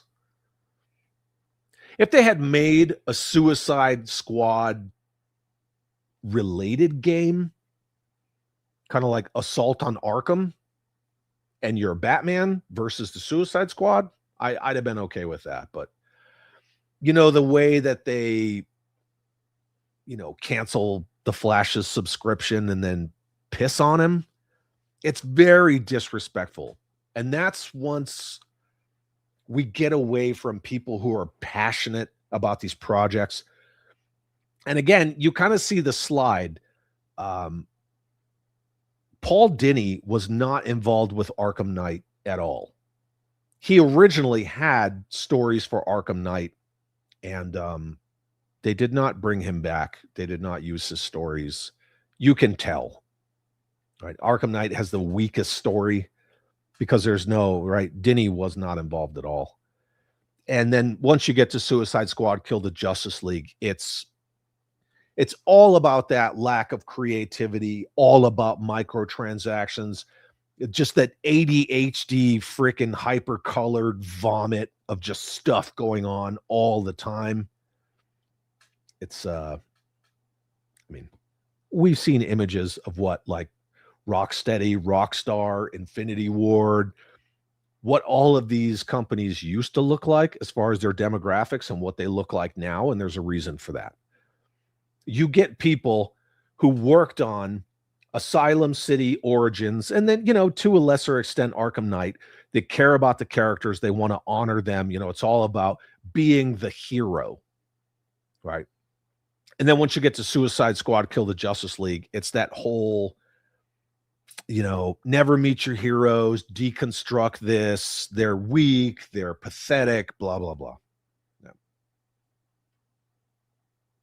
Yeah, I have no compassion for that Suicide Squad game at all. Impossible Pie says Affleck could always come back as Old Man Wayne in the Batman Beyond movie. I don't know if Batman Beyond is popular enough. Everybody always talks about Batman Beyond, a Batman Beyond movie, a Batman Beyond game. Every 6 months, there's rumors about Rocksteady doing a new Arkham game. The latest one was, it's not going to be an Arkham game. It's just going to be a Batman game set in the DCU that introduces James Gunn's Batman. I'm sure that rumor's bullshit too. It's every couple of months.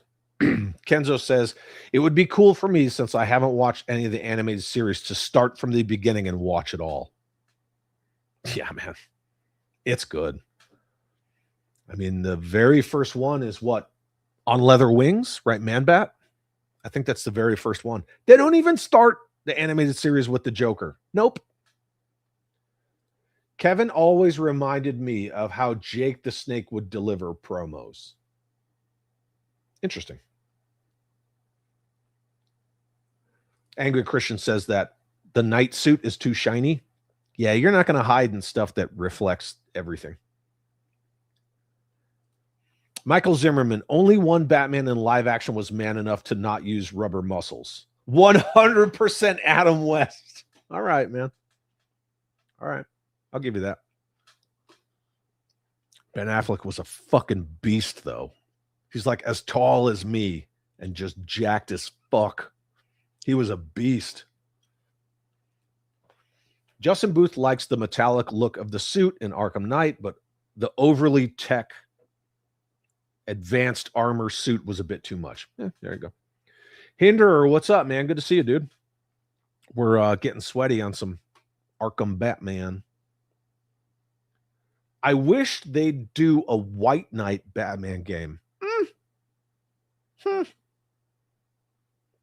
Angry Christian, I'm sorry. I'm a little behind on on at least what you're referring to. What did they tease on Arkham Knight?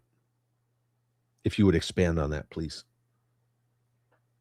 We just jump around from, threads to threads. So Justin Booth, if they had made it to where you could start the game with any of the DLC Batmobile as well as the DLC Batskins of your choice, that game would probably be a little more tolerable.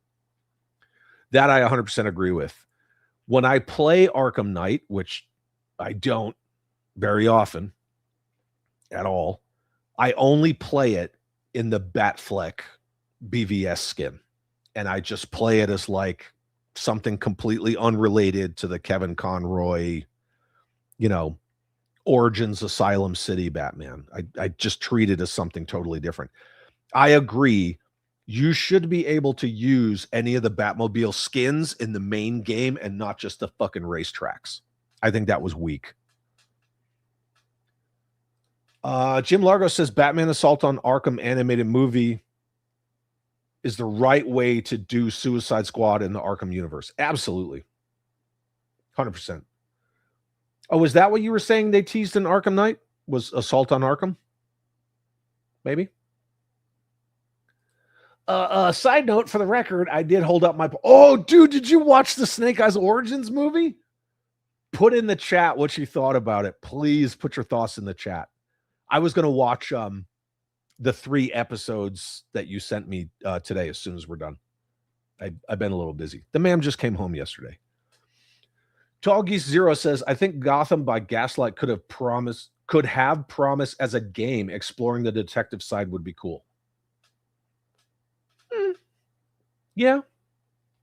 Not very dynamic as far as like, city and origins and stuff with the grapnel and the flying and the boosting and all that stuff. Oh, Affleck was 100% intimidating. Yeah.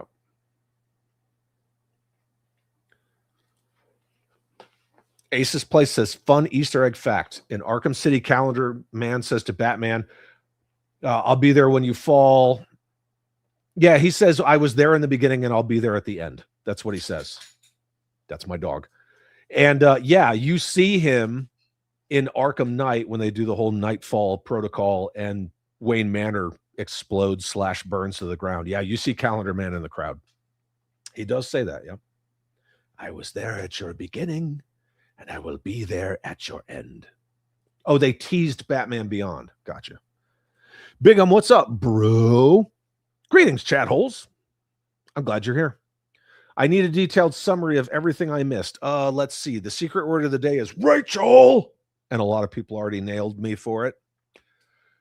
We looked at a post from PETA about not eating lobsters. And it's a pretty much a naked woman, all painted red. And the comments section obviously wins the internet. Yeah, a couple other things. I can backtrack on some images once we're done with the old YouTube screen here. But we were just looking at trailers for stuff, kind of, going back over the Arkham games when they released, how many units they sold, which again, like I said on Sunday, you can see all this information for video games, comics, movies, but you can't see it for toys. I wonder why. The Titan says, I'm looking forward to Sanity returning to gaming and movies. I miss good stuff. It needs to. It absolutely does. This stuff doesn't lie. It's quantifiable. Suicide Squad killed the Justice League, completely disrespected all the characters of the Justice League, especially the Batman. When we talk about, there were 4 games with Kevin Conroy's Batman that came before, treats all of it like shit, disrespects them, throws the whole Arkham formula out the window, and it suffered. This also had to do with Sweet Baby Inc., Kim Belair, Anita Sarkeesian, all the fucking SJW shit was in that game. No, complete freaking failure. Jim Largo says that our good friend Kenzo has experienced cruel and unusual punishment and deserves compensation. Nope. He made the deal. In regard to our gentleman's agreement and Kenzo watching the 2021 not G.I. Joe Snake Eyes movie, I didn't hate it, but remember, I'm not a big Joe guy. I thought there was a lot of stupid moments, and geez, Snake Eyes, make up your freaking mind. Are you good or bad? But I enjoyed it.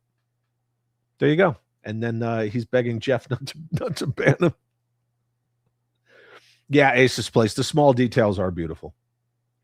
Again, the fact that Calendar Man said I was there at your beginning, I'll be there at your end. All the stuff with Azrael, the Order of Saint Dumas, how they're watching him, those threads that carry over, the shit with the Joker, the fact that the Tiger Guard that you see being interrogated by Hugo Strange in the trailer, you can see him Minecrafted in Arkham City when you explore that part in the game.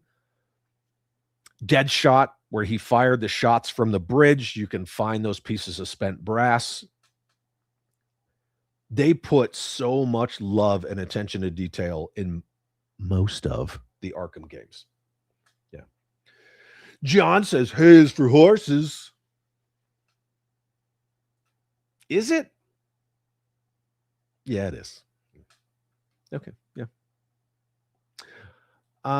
You know what? Anytime one of you makes a fucking horrible dad joke, I'm going to give you this from now on. He's going to play? Hey, potato. Again. Play. What the frick?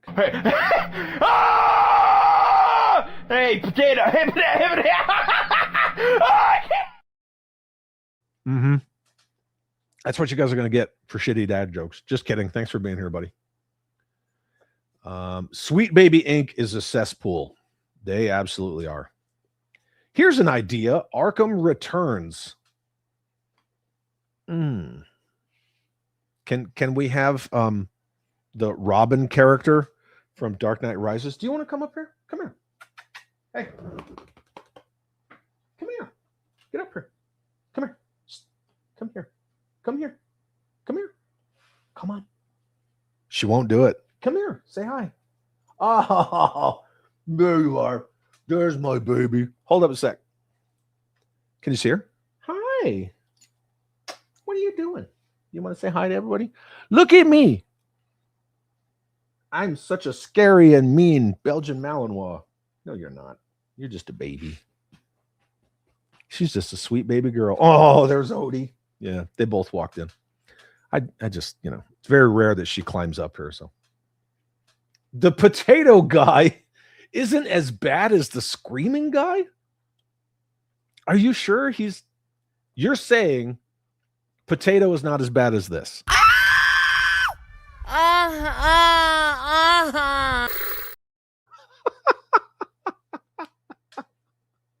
I think they're all bad. I don't know. Whatever. Mother Slug, what is up, dude? Wolverines, hell yeah.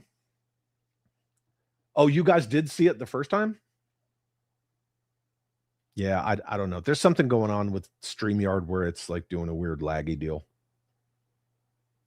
I have a bad habit about making those jokes. Chat, don't be surprised if you end up hating me. Nah. Did they advertise the Blackgate game when it came out? Yeah, they did. In fact, hold up. Wait a minute. Let me take a look. Let's see. Batman Arkham Origins Blackgate. Yeah, here's a trailer for it right here. Boop. Boop. Done, kids. Freaking done. Thank you for bringing that up. Yeah, we'll take a look at that. For sure.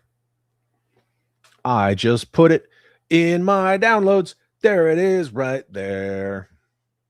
Oh, yeah. She's a really good dog. She's a great dog. The canine Wolverine. I should have showed you guys her teeth. Mother Select says, long, busy day it has been. Same thing tomorrow. Sorry to hear that, my dude. Remember, the secret word of the day is Rachel. Rachel. Amazing episode of Dark Side of the Ring. What are you talking about?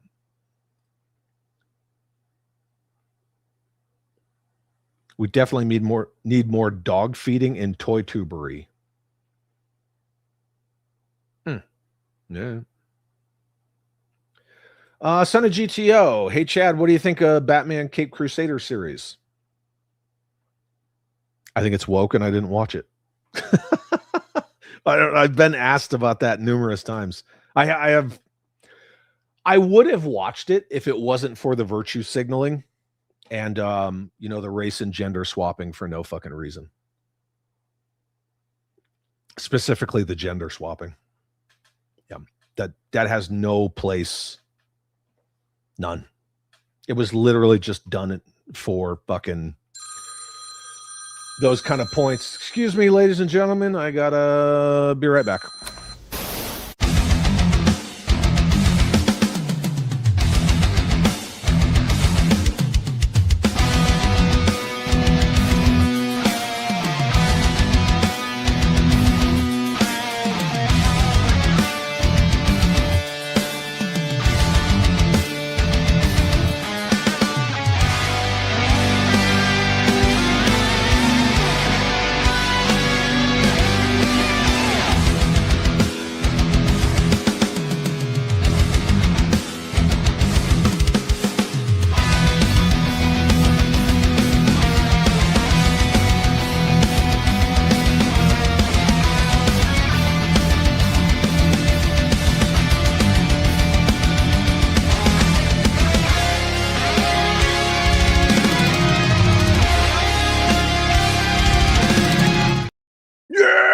Done with that. How's everybody doing? What's up? Were you guys jamming out? Heavy Metal Predator. Can't go wrong with that. The Predator is calling. If you know, you know. Yeah. You know what? Yeah, I'm feeling generous. Fuck it. Here you go. This is just for you and your low. I'm sure you weren't trying to catch me with this low effort, but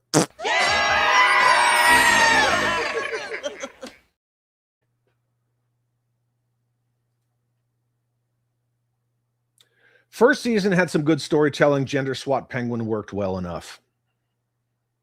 No reason for it. There is no reason to do that.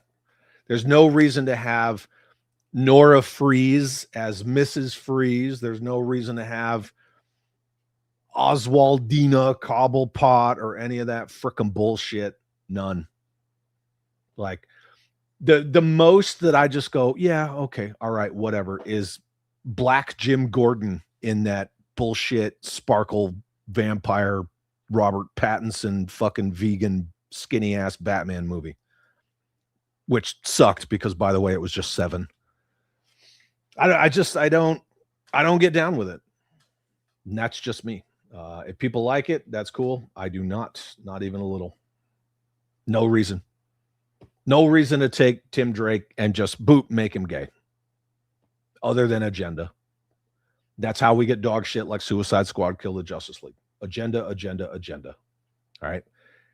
It's just finding more ways to put all this weird child grooming shit into comics, video games, movies, cartoons. Forget it. It's creepy.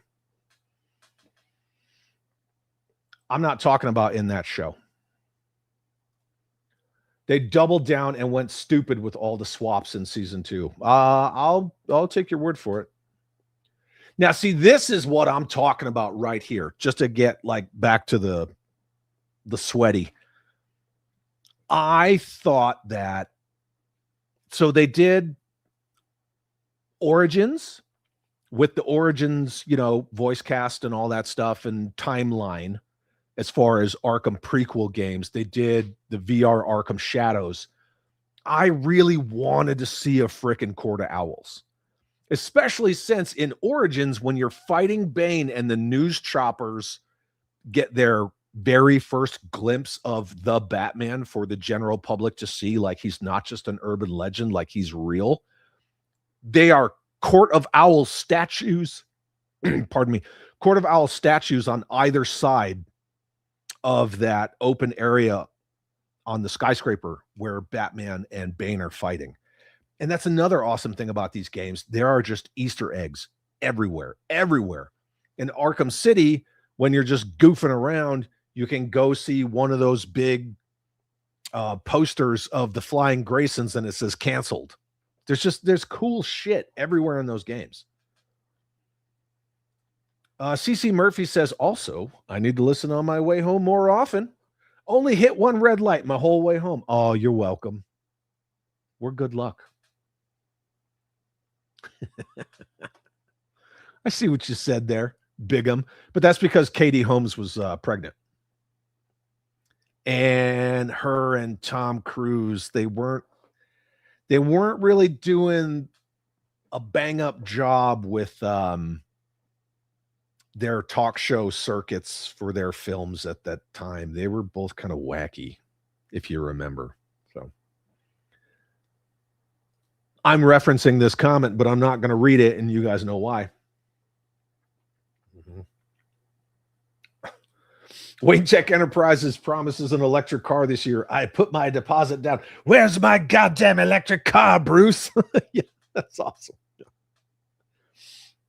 I really appreciated the fact, speaking of Wayne Tech and electric cars and whatever, I really appreciated the fact that in Batman Mask of the Phantasm, which is arguably my favorite Batman movie, it was in theaters, when Bruce is walking through the World's Fair with Andrea Beaumont, he sees that car and he walks over to it. He gets distracted, and that's kind of supposed to be like a nod to the car that becomes the Batmobile. Yeah, agreed, Angry Christian. Riddler trophies were a clever way to explore Easter eggs. Even in City, when you would play as Catwoman, like, she had the Catwoman trophies and stuff. So I liked playing as Catwoman. Just, the mechanics are a little bit different. Anyway, let's watch the longer Arkham Knight, and I'm going to open it in a new tab so I don't have to keep doing all this bullshit. I think they did a really good job of the 3 islands in Arkham Knight, but when you look at the skyline of Arkham City proper in Asylum, City, and Origins, it's almost not the same city that's in Arkham Knight. It's one of those kind of is, kind of not.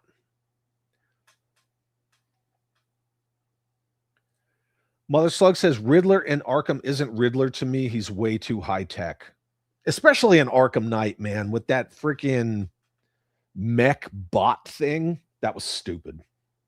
But again, Arkham Knight, right? Arkham Knight Harley Quinn just looks fucking weird, right? When you look at her, right? I mean, look at that. I mean, kind of, but weird. She kind of looks like Stevie frickin' Nicks. I don't know if that was intentional, but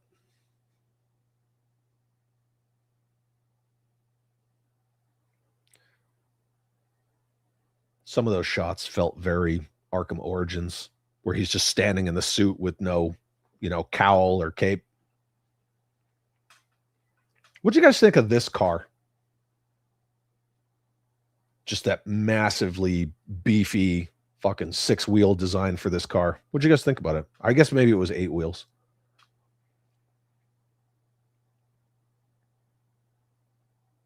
Yeah. Some of these updates with Arkham Knight, I wasn't the biggest fan of. Penguin's pretty much still just the same Penguin. Mother Slug can't stand Harley Quinn, period. I take any other female character over Harley. There you go. Jeffy said it was fine until it became the Bat Tank. There's a lot of stuff that they did with Arkham Knight that I really appreciated. The wider streets. Hey, does that kind of feel like BVS to anybody? At all? Anybody? The way it came out of that lake? I appreciated a lot of the design choices and changes that had to happen because of the inclusion of the Batmobile. Taller buildings, wider streets, so on and so forth. If you could just do the call the Batmobile, cruise in the Batmobile, whatever, either the way that the Batwing was a fast travel tool in Arkham Origins, or just to like tear ass around in all day. But those mandatory, fighting Tiger tank shit, that's awesome. Or Arkham Knights, tanks. Yeah, I wasn't the biggest fan that you had to use the car for certain parts. Like even in Arkham Origins, yeah, the Batwing was a fast travel element, but you didn't have to use it. You could glide, you could grapnel, you could just explore. But in this game, you had to use the car. And that was really the biggest complaint about Arkham Knight. Now the animations when you get in and out of the car are pretty freaking awesome. I will say that. Yeah, was not a fan of the driving challenges. No. Harley Quinn Poison Ivy relationship in the comics is one of the few sexual orientation switches that actually makes sense. Joker's trauma, turns her off of men. Yeah, I didn't, I just kind of leave that alone. It's the car, right? Chicks dig the car. Yeah, exactly. Angry Christian says the Arkham Knight Batmobile is a cool amalgamation of previous iterations. Yeah, I get down with it. Again, like I'm cool with the car. I'm just not a big fan of like, you have to do this in an Arkham game, because there were lots of ways that you could do stuff in the Arkham games. And then for them to kind of flip the script and say, no, but you have to use the car because you got to use the winch for this and you got to use the electricity for ga. I should just be able to like use explosive gel and just go through the ceiling. So kind of one of those things. My favorite Batmobile in general is the early 2000s, The Batman cartoon. That cartoon had some rad elements in it. It really did. I think the Joker was a bit too far, but it did have some good elements. That was a good car. One of my favorite Batmobiles. In fact, we might just do a favorite Batmobiles show and just talk about that. The Nightfall car. The blue one with the black hood where the headlights were like his eye slits and it had the big dual wrap spoiler in the back. I really like the Nightfall car. And the BVS car. I like a lot of the cars though, even for as much as I dislike Batman 89 as a Batman movie because Tim Burton, the car it's bulletproof. Get it? It's bulletproof. The car's amazing in Batman 89 and Returns. I even like the Batman Forever car, as long as you take that one central, really tall fin off of it. Yeah.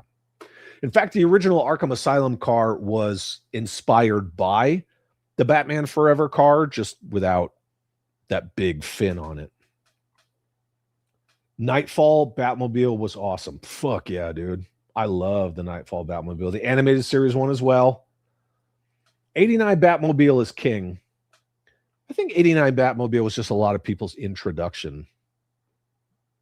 I don't know. Jeffy. Batman 89 Batmobile can fuck right off. Dang, dude. How do you really feel? BVS Batmobile is too flat. Really?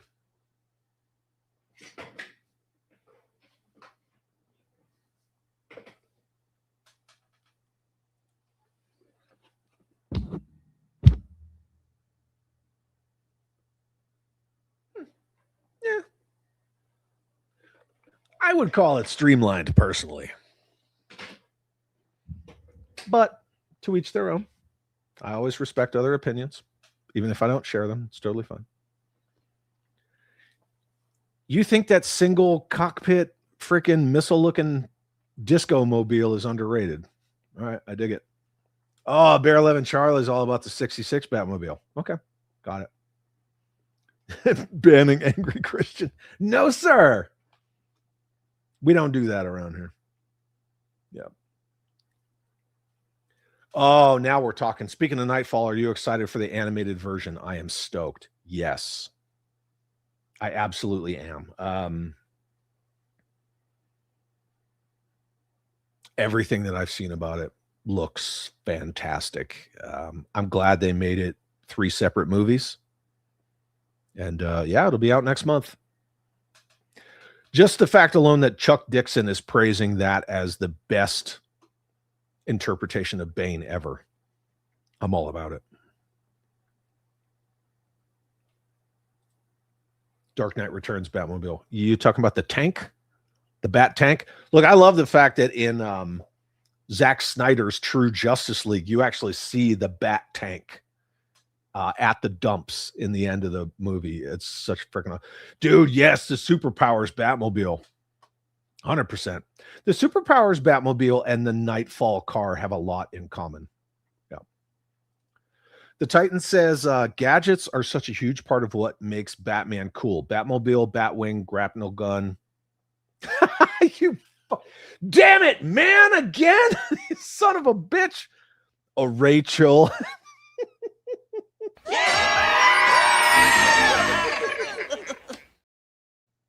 You guys got to you got to give the Titan credit. He is just killing it with that. The Batwing is probably my favorite of Batman's vehicles. You know, Jeffy and I, we were talking on the phone about how no one made a 1/12 scale Batman v Superman Batwing. I would have liked to have seen that. I like that version of the Batwing. It's pretty rad. Batman Beyond Bat Tank was awesome, cool, but stupid. Batman Beyond Bat Tank. You talking about his like Batmobile hover car? Is that the one you're talking about? I don't know.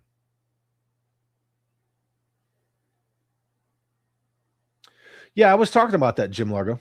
Absolutely. Yeah. When him and Andrea Beaumont. Yeah. Welcome to the world of the future. I have made my angry reply on the Chat Hole Discord, which you can only join as a channel member. That is true. We do have a Chat Holes Discord for channel members only. Justin Booth, the Batmobile from 89, Returns Forever, Arkham Asylum, Nightfall, and Batman v Superman are my favorites. There you go. It's a lot of them. Okay, anyway, we're going to move on and let's check out the Arkham Origins Blackgate trailer, shall we? Let's. Add to stage. There we go. Batman Beyond show when he had future dreams. Oh, okay. Yep, where he drove a tank. That is correct. Thank you. Yes, New Adventures of Batman and Robin. That's a good car too. Nice Discord plug, Jeff. Hey, he's doing his job. Just saying, channel membership has its perks. It really, really does. All right, let's take a look at Blackgate. I honestly don't even remember this trailer. So let's see how good it is. Somebody's gotta. Oh, yeah. A lot of it was very motion comics. Yeah. But it fits with the game, so. Hey, Jim, what are we doing? Stares at other mods.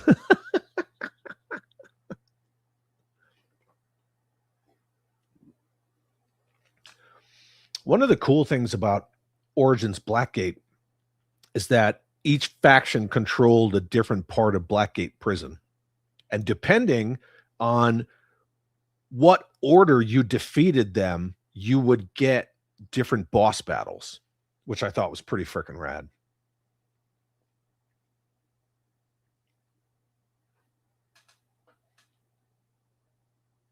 Yep. I mean, it's, 2.5D. I would, yeah. I would love to see a Court of Owls game that takes place after Origins, after Shadow, sometime around this, even though Origins Blackgate is pretty much right after the events of Origins. Jim Largo's a sucker for the noir style with Batman. Yeah, same. And Origins Blackgate kind of fucks up the whole Solomon Grundy thing in regards to when he first sees him. Oh, no, don't go here yet. Don't go here yet. We're going to leave it right there. Yeah, in regards to his encounters with Solomon Grundy. I know jack shit about Batman, says Milk Connor, so instead of my continued harassment, I'll just sit back and watch because it's mandatory. I mean, you still have opinions, man. Fire them out. It's all good. Justin Booth says this should have been a DLC release for Arkham Origins. Just my opinion. I would be down with that. I'd be down with that. But I like the fact that they did make a good mobile game. Cape Crusader Batmobile is dope. Not missile proof, but dope. Milk Connors says capes. I don't know, man. Seems kind of gay to me. I mean, as Edna Mode says, no capes. The style of Blackgate and the Telltale Batman games were awesome, says Billy. Yeah, I don't know why I never had any interest in the Telltale stuff. I just didn't. Maybe I should, give one a good crack at it. But okay, kids. Part of mandatory fun is that it's not always enjoyable. Now we get to watch this. This is what happened to one of the best video game adaptations of a comic series ever. Once you start throwing in intersectional politics, agendas, hiring people for their fucking identifications versus skill, and how far Rocksteady has fallen. This is Suicide Squad. Kill the Justice League. What's up, Menjoza? Good to see you, dude. Yeah, takes place in Metropolis. Oh, God. This freaking girl boss lady. Again, this is one of those, it's Sweet Baby Inc. Did I go too far forward? Deborah, what's her name? They fucking put her in every woke garbage piece of shit game. She is in all of them. Nope. And again, it's supposed to be set in the Arkhamverse, but it's not the same actress who was it, CC Pounder from BTAS, or As You Were, from the Justice League Unlimited, or the freaking stinger in Origins where she walks up to Deathstroke in his cell doing push-ups. But they got to use this freaking Deborah, whatever the fuck her name is, in everything. She's in all the fucking games that are associated with Sweet Baby Inc. and all their mind virus shit. Yeah, man, Joseph said, oh, it's my luck I came in on this horrible game. Yeah, man. She was designed to be annoying. Do you mean her Waller was designed to be annoying? I mean, but look who wrote it. You know, look at all the quote-unquote consultants that worked on this game.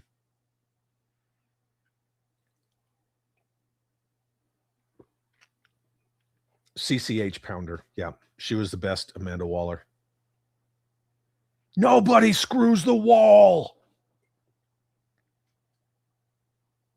I don't even see how this game is supposed to be related to Arkham at all, aside from the fact that you have Kevin Conroy. Did anyone else notice in that infamous clip where Batman's sitting on the park bench and Harley Minecrafts him? Yeah, this game is a crime against humanity. Did anyone notice that she has a revolver, a ported 44 Magnum revolver, and when she fires it, you hear the shell, the casing, you hear it eject? Anybody? I mean, again, this just goes back to all these people who are hired because, you know, they claim, you know, all these handicaps and the oppression Olympics shit. They don't know anything, not only about designing games, they don't know anything about like just basic stuff like firearms. Yeah. If you didn't catch it, go back and watch the clip where she Minecraft's Batman. Oh, hey, look, here's a palette cleanser for you. Yeah. And when she fires the shot, you hear the shell casing hit the pavement. That's Deborah Wool. So they racial tweaked her too. That face is in so many games. Poor God of War series. She's in so much stuff. Yeah. Andy Pants Gaming did a video just about her and all the games that she's in, and it'll freaking blow your mind. Ace's Place says, ugh, this game, I completely skipped this hot garbage. Yeah, man. Neon soaked, snarky, bad is good, tear down all the heroes. Yep, that's this. That's that bullshit! 100%. Yeah. Jim Largo also says Matt Wagner does a great job with early career Batman stories. No sidekick, less gadgets, more detective. Right on. Nightfall Batmobile was designed by Norm Brayfogle. Well, yeah, he did a lot of stuff with Nightfall, yeah. Him, Chuck Dixon, a couple others. Crystal Clear is partial to the 89 Batmobile and then Batman Forever. Right on. That's cool. Tank missions were the hardest part of Arkham Knight. Yeah. Also the most boring. Like tearing ass around in the car and like, you know, taking out other cars. Cool. But yeah. Mm-mm. Let me catch back up on the chat here, folks. Ooh. Mother Slug says, here's a question for you all. Best overall Batcave from comics to cartoon to games. I feel it's Batman Arkham City. What's your favorite? What do you guys think? So not movies, just comics, cartoons, and games. Not movies. Gotcha. Not about merit, it's about the message. Yeah, that's how they get hired. That's why it takes teams of thousands to work on video games now. They cost $500 million and they ship like shit. Yeah. Annoying was never a way to describe Amanda Waller in the comics or the animated series. No, it's a semi-auto revolver. Get out of here, boy. Florida Man Frank says, yeah, I remember that, Chad, and it's only related to Arkham because they said it was and had to write in real dumb and easy to miss dialogue.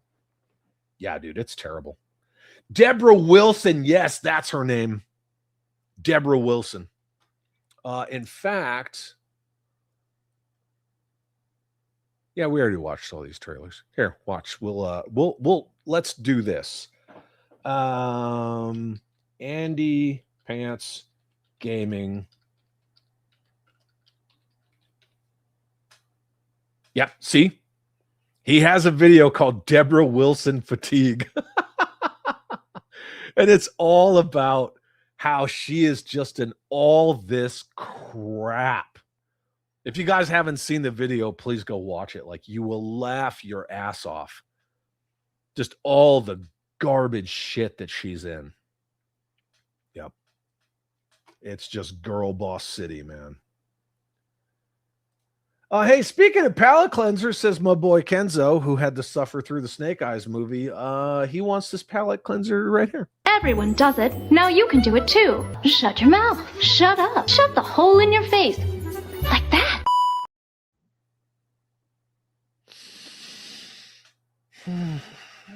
How was that? Do you feel better? Yeah. Justin Booth also noticed that somehow she has a piece of spent brass eject from a revolver. I collect pews, so when I saw that, I was like, these dummies don't know the difference between a semi-auto and a revolver. Nope, they don't. They don't. Jeff says the Hush Bat Cave is the best. Dan also agrees. Hush. Wow, look at that. Batman versus Predator Bat Cave. All right. Batcave in the Hush comics is pretty cool. Jim Lee art for Batman is top 10. Did you guys know? Did you know my entire back is tattooed and my whole back piece is Jim Lee Batman? Did you know that? Yeah, that's the thing. My whole back piece is Jim Lee Batman. Standing on a rooftop, gargoyles, spotlights, the whole 9 yards. Yep. Big ass moon, clouds. Mm-hmm. Arkham Asylum Batcave, but the Adam West Batcave holds a very special place. No. Games, comics, cartoons. That was his question. Gotcha. Best Batcave, the animated series, Justice League. Okay. Animated series. Oh, I meant the character design was meant to annoy us. Oh, yeah, dude. She's in... Ugh, God. Oh, Kevzilla feels better now. Nice. Gotcha. Yep. She shows up in Call of Duty as a general, just immediately starts talking down to everybody. Of course, because women think that when you write someone as rude, annoying, loud, that projects strength. That's not what strength is at all. But every time you see female writers write characters as, strong with presence and intellect, they're just shitty. They're just assholes. Yeah. You got to give it up for Deborah Wilson's agent. No, I don't. No, I really don't.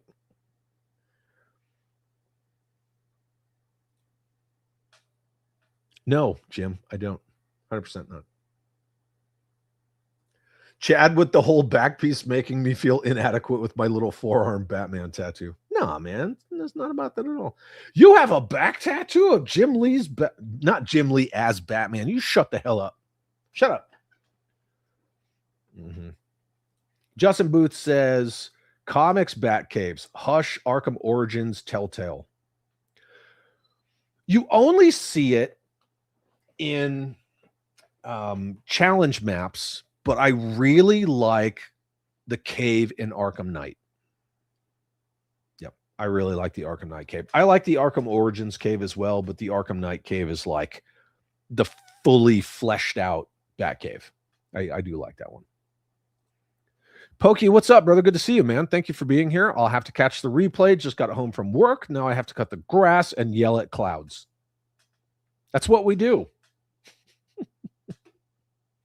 As quote unquote cisgender male, whatever the frick that means. Some made up shit. But yeah, that's the way you should do it. I like to go outside and yell at clouds too. The Adam West cartoon batches. What is that supposed to be? I think those are typos. I'm going to say those are typos. Mm-hmm.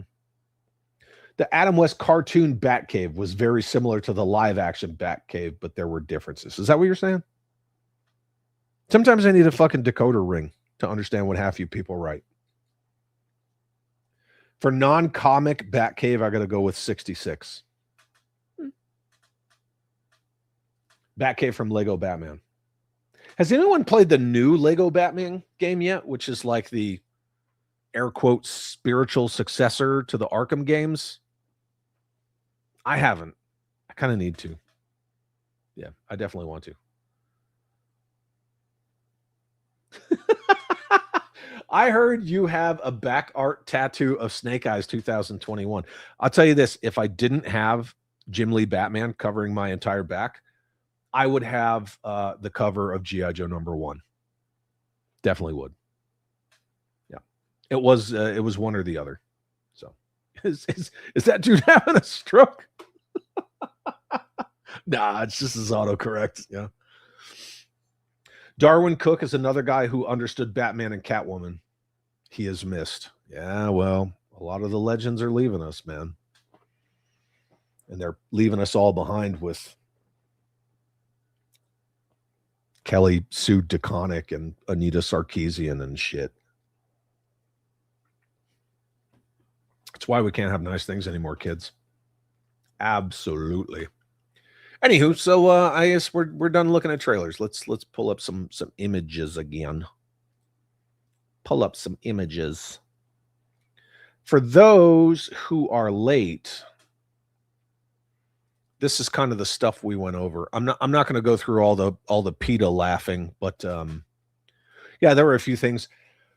Rob McCallum and Jay Bartlett's Action Figure Adventure Season 1 and Season 2, along with every episode of the Jay and Rob Toy Show from YouTube, are now all collected in this volume set, which is freaking awesome. And it's on Vinegar Syndrome.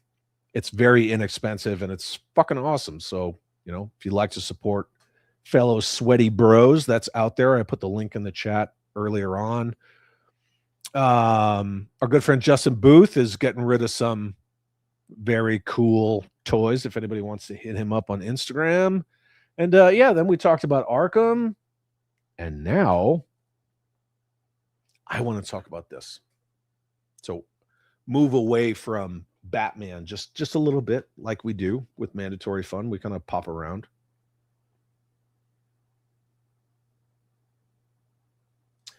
Keys Collects just got Jada T-Hawk in. He's gigantic, almost a head taller than Sagat. Wow, dude. Jada. I mean, people say a lot of positive things about Jada. I don't own shit from them. Maybe like a onesie twosie somewhere tucked away, but no. Best Arkham Batsuit designs are Origins. Cowl is kind of wonky in the other games. I love the Origins suit. Fucking love it. The Asylum and City suits are pretty freaking bulletproof, but I didn't, you know, I don't mean that as a play on words, but I see you, Impossible Pie. I'm not reading that. Well, you know, Chad, says Mother Slug, you could call Batman a ghost, so Ghost Recon isn't that far off. Yeah, but you know, I just wanted to talk about this because this is in 2 days. August 6th. There's going to be like a whole big reveal thing going down on YouTube. They're going to talk about the updates to Ghost Recon Wildlands for graphical updates, 60 frames per second, new missions.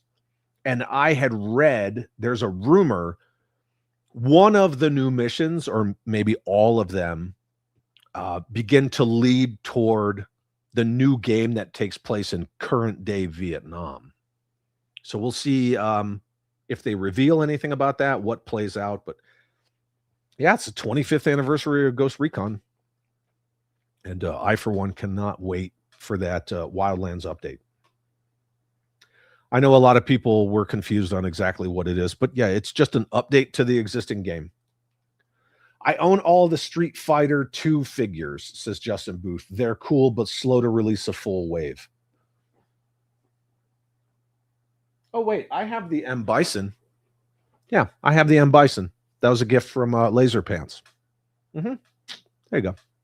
I know I had one or two sitting around there somewhere. Yeah.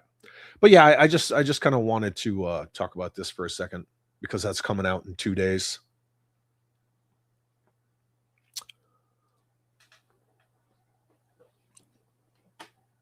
You guys ready? Browncoat says, I'm so hyped for this. Oh, okay. Well, let me back up since we're talking about this. I just worry because the rumor I heard the other night was that the definitive edition with the upgrades was going to be $100. What? I was tracking it's a game update.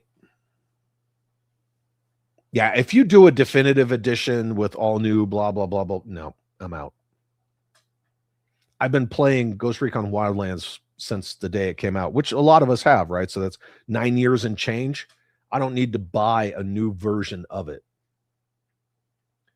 Oh, the freaking Gray Ghost is so awesome. The fact that they even got Adam West to voice the Gray Ghost in Batman the Animated Series is perfect. Perfect. Yeah. Nico Fran can't wait for Jada's Invincible figures, but they just got delayed. Womp womp. That sucks. But, you know, I'll tell you guys what, when I was at that fucking Jada Toys panel at San Diego Comic-Con last year, and all these like grown men are just losing their shit glazing on these fucking cereal toys. I'm like, what the fuck? You know, Cocoa Pebbles, Barney Rubble, and fucking Scooby-Doo and shit. I was like, what the fuck happened? What happened? Like, where are the men?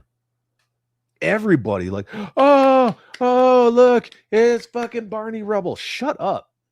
Jesus. Find your balls. Kenzo, if my chat would cooperate with me right now, everything is just, wow. Mom and dad are out of town. Got to go feed their dogs. I'll be listening in on the drive. You better. Odie, stop that. And then I'm going to go watch your Nightmare Fuel He-Man in Space here in a little bit. The weirdos have forgotten the keep quiet part. Yeah, that's true. I'd glaze Betty Rubble. Hold on. He would glaze Betty Rubble. There you go. That's for you. Jedi Ben, I always loved Ghost Recon Advanced Warfighter. Still holds up, man. Yep.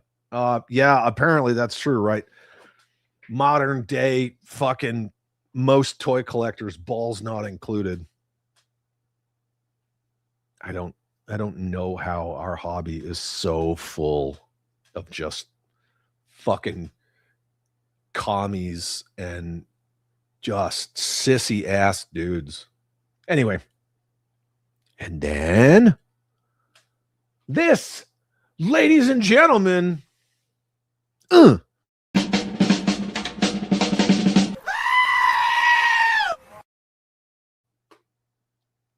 we got to talk about this. Sunday, we talked a lot about classified and the kitchen sink approach. Yesterday, smash or pass. We talked about this. Everybody wants to talk about gem. This comes from none other than the Piss Tank forums. And we're going to read this. Speaking of male current day toy collectors and, I don't know, cross-dressing and having no balls or something. This comes from Raven 2030. Don't know if it's a dude, whatever. Ideas on how gems should be handled and classified. This is serious. Serious. Classify her up. Ditch the dress and high heels for combat gear. Sounds tactical. Put her on a retro card like Tomb Raider and write her into the lore.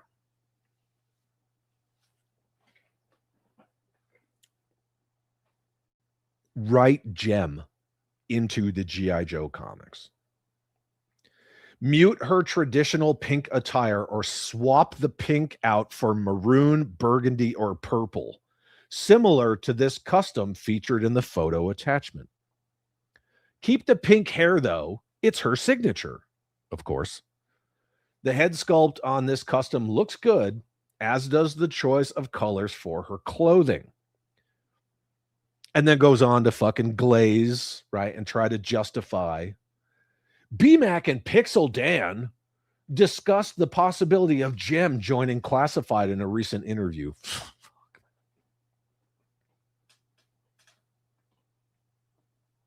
This is the type of men who are shaping fucking G.I. Joe these days. Good God. Hardcore fans will probably prefer her in the cartoon attire. I don't. I don't see how hardcore Jem fans and hardcore G.I. Joe fans even intersect at all. I think making her combat ready would allow her to better fit the aesthetic of the Classified line. What is the aesthetic of the Classified line? Isn't it just, I don't know, look at what somebody did 10, 20, 30, whatever, 40 years ago, pick a year, and then just copy it in 1/12 scale? To me, that's the Classified aesthetic. But to unironically want Jem in fucking G.I. Joe, this is when I say never go full Classified. This is what I'm talking about. People unironically are fighting to get Jem in fucking G.I. Joe. And then here's the images. Oh my fucking God. She looks like a fucking prostitute on the corner. Look at this shit. This is supposed to be like tactical Jem right here. That. We're calling that tactical. You're wearing like a thong with a fucking combat belt and thigh highs. Bro, this thing is fucking cooked. I don't see how anybody unironically wants to see this in G.I. Joe at all. I mean, at best, she would work as like a fucking C-tier dreadnought. But, you know, Jem's a quote-unquote good guy. So she's not going to work with the dreadnoughts. But she looks like, you know, a dreadnought fucking hooking her wares out on the corner. And they want this. I don't get it. This is what we've come to with G.I. Joe. Classified is a kitchen sink line, and everybody wants everything that is not G.I. Joe in their G.I. Joe. And they want hooker Jem in G.I. Joe and think that she looks quote unquote combat ready.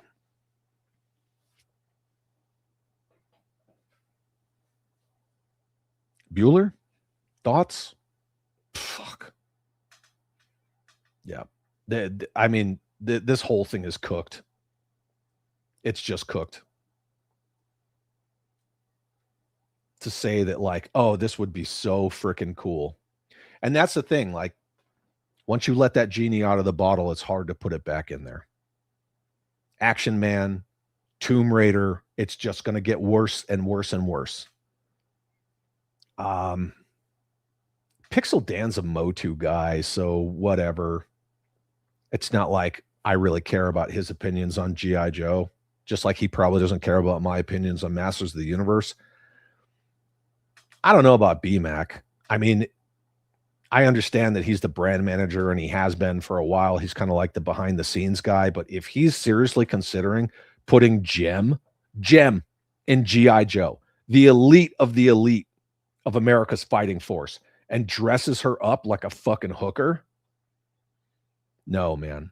I will make fun of that until the end of the freaking internet. I mean, this thing is, that's that bullshit, kids, right there. This is atrocious. But this is the state of modern toy design. No new ideas. Let's just regurgitate, recycle everything.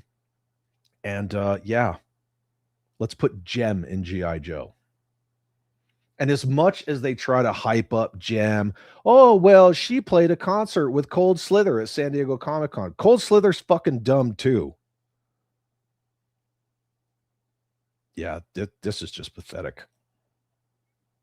This is why I say never go full classified. Because you get these fucking tourists, these drive-by people, and this is what they want. They want everything that's not G.I. Joe in their let's rip off everything G.I. Joe line.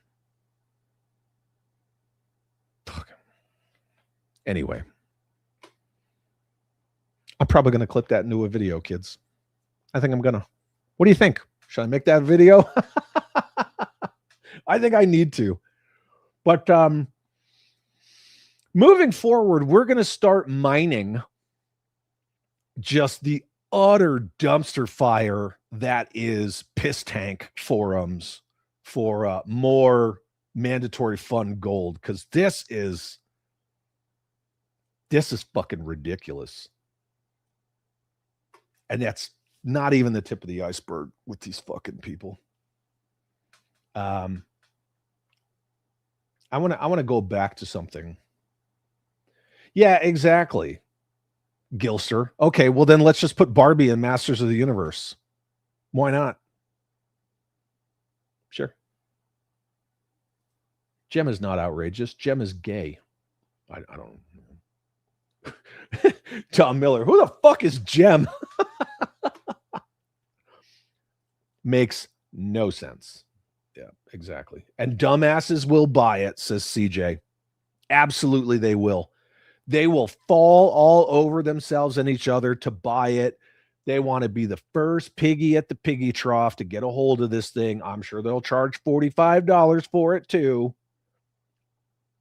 And they'll say, thank you. May I have another?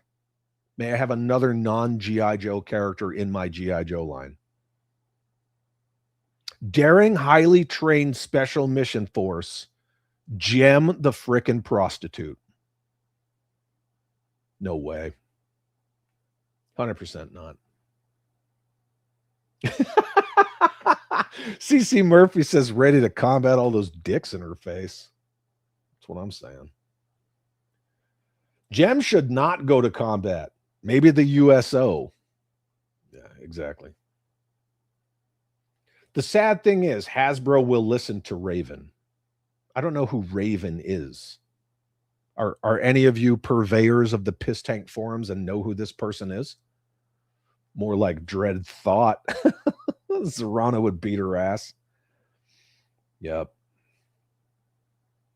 Classified aesthetic is tactical from the viewpoint of a paintball enthusiast. Yep. Yep. And that's the thing about the term tactical. Those of us who have been there, done that, like, we say that as an insult. Like, those are the hardened the barracks people. Ugh. Looks like a transformer to me, says Justin Booth. You mean like this? Can you quit saying that I look like Buffalo Bill? Because it's not funny. You're not funny at all. And you're not original. Hey, who let Riley in here? Yeah. No, Pi, I'm not reading that. I see it. I see what you're saying. Man, when this chat jumps, it frickin' jumps. So, CG, do you know who this person is? Sorry, this person right here. Do you know who that is? Kind of feels like you do. Mm-hmm. Yeah.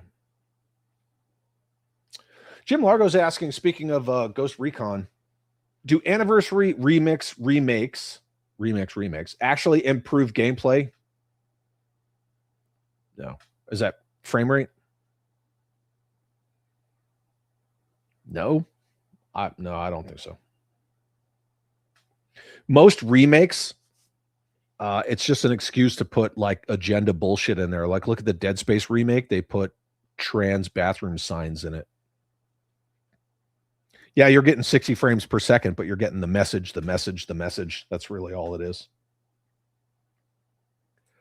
CJ says, I would laugh at Hasbro if they made a gem classified figure, but it shows you how many beta males leaked into classified. Dude, you want gem? Gem was for girls. And here's the thing. If you want gem toys, go buy fucking gem toys.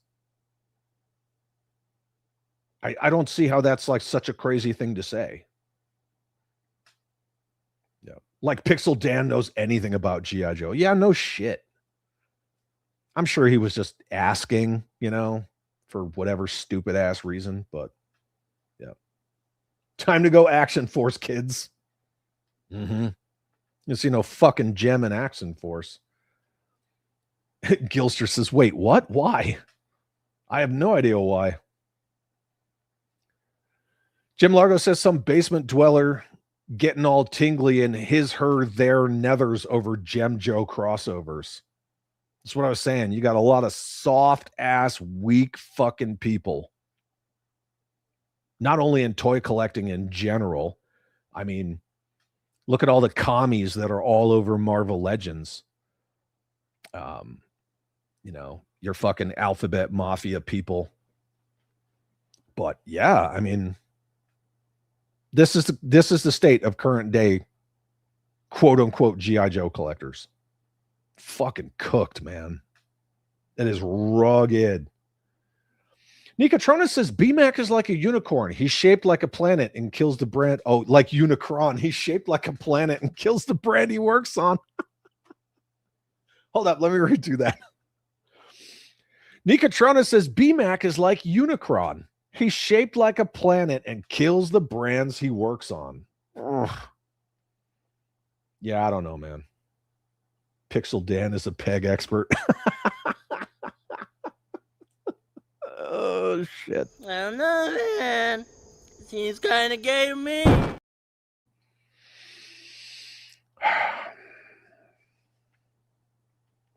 You know what? I'm going to do it just to lighten the mood. Our good friend Michael Zimmerman, who's always present for Mandatory Fun, says, oh no, a pit bull is trying to eat my face. Oh wait, Rachel! He's kissing me. That's somehow sloppier and sounds really fucking weird.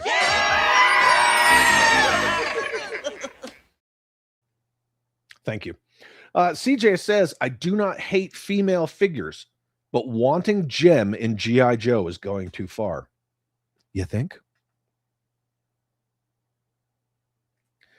Justin Booth says, so Raven here wants Hasbro to make Gem lame and gay and make her look like a guy. I think she looks like a hooker. Yeah. Yep. Gem and G.I. Joe? Well, that's truly outrageous. Yeah, exactly. It's outrageously bad.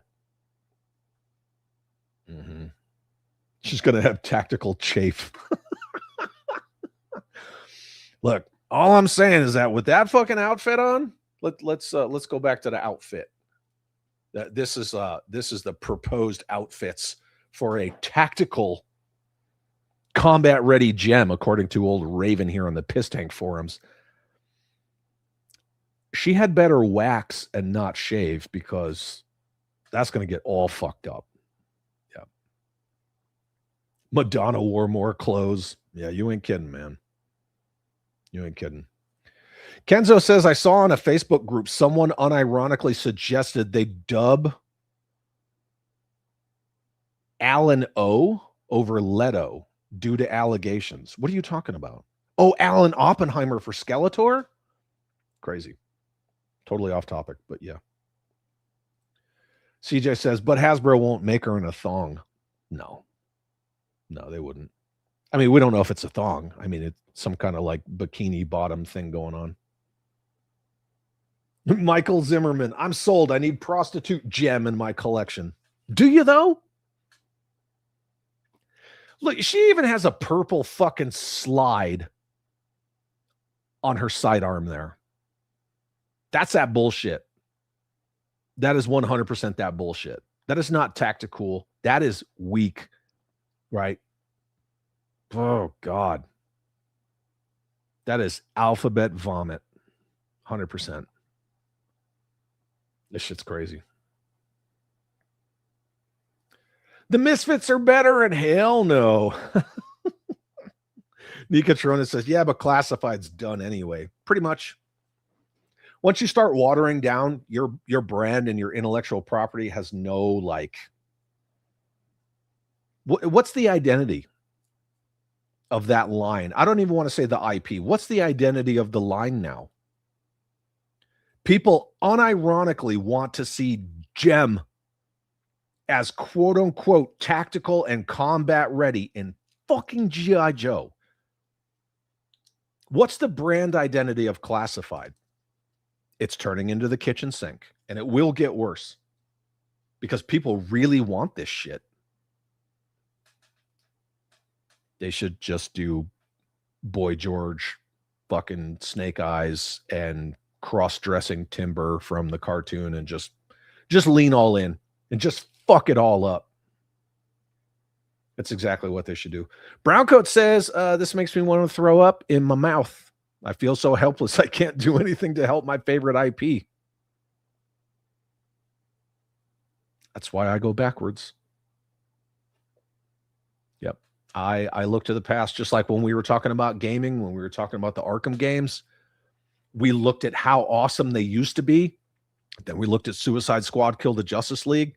Somebody said in the comments, like, we peaked at PS2, PS3, Xbox 360. Fuck yes. You get games running 60 frames per second on the old Xbox 360. Freaking Infinity Ward did it with Call of Duty 4, aka Modern Warfare, in 2009. Yep. I mean, we're just done now, kids. Yep. Milk Connor says, sweet. So we're getting the 3-tittied midget from Total Recall.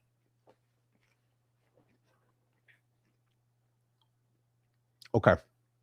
I'm not trying to actually you. The 3-tittied one was the hot brunette leaning against the bar. The midget walks by and says, let me know if you need any help with this one. And then she just kind of walks by. Two different ones. But yes, maybe. Crystal Clear says, oh, in that case, I'll take Barney, Paw Patrol, Peppa Pig, and Debbie Does Dallas in classified. What it boils down to, wanting this shit in classified, I'm sorry it's pixelated, but it's just a little image blown up, is the exact same thing that happened to Call of Duty. This is when Call of Duty jumped the shark. When they started putting all that weird freaking agenda Fortnite stuff in there. Yep. This.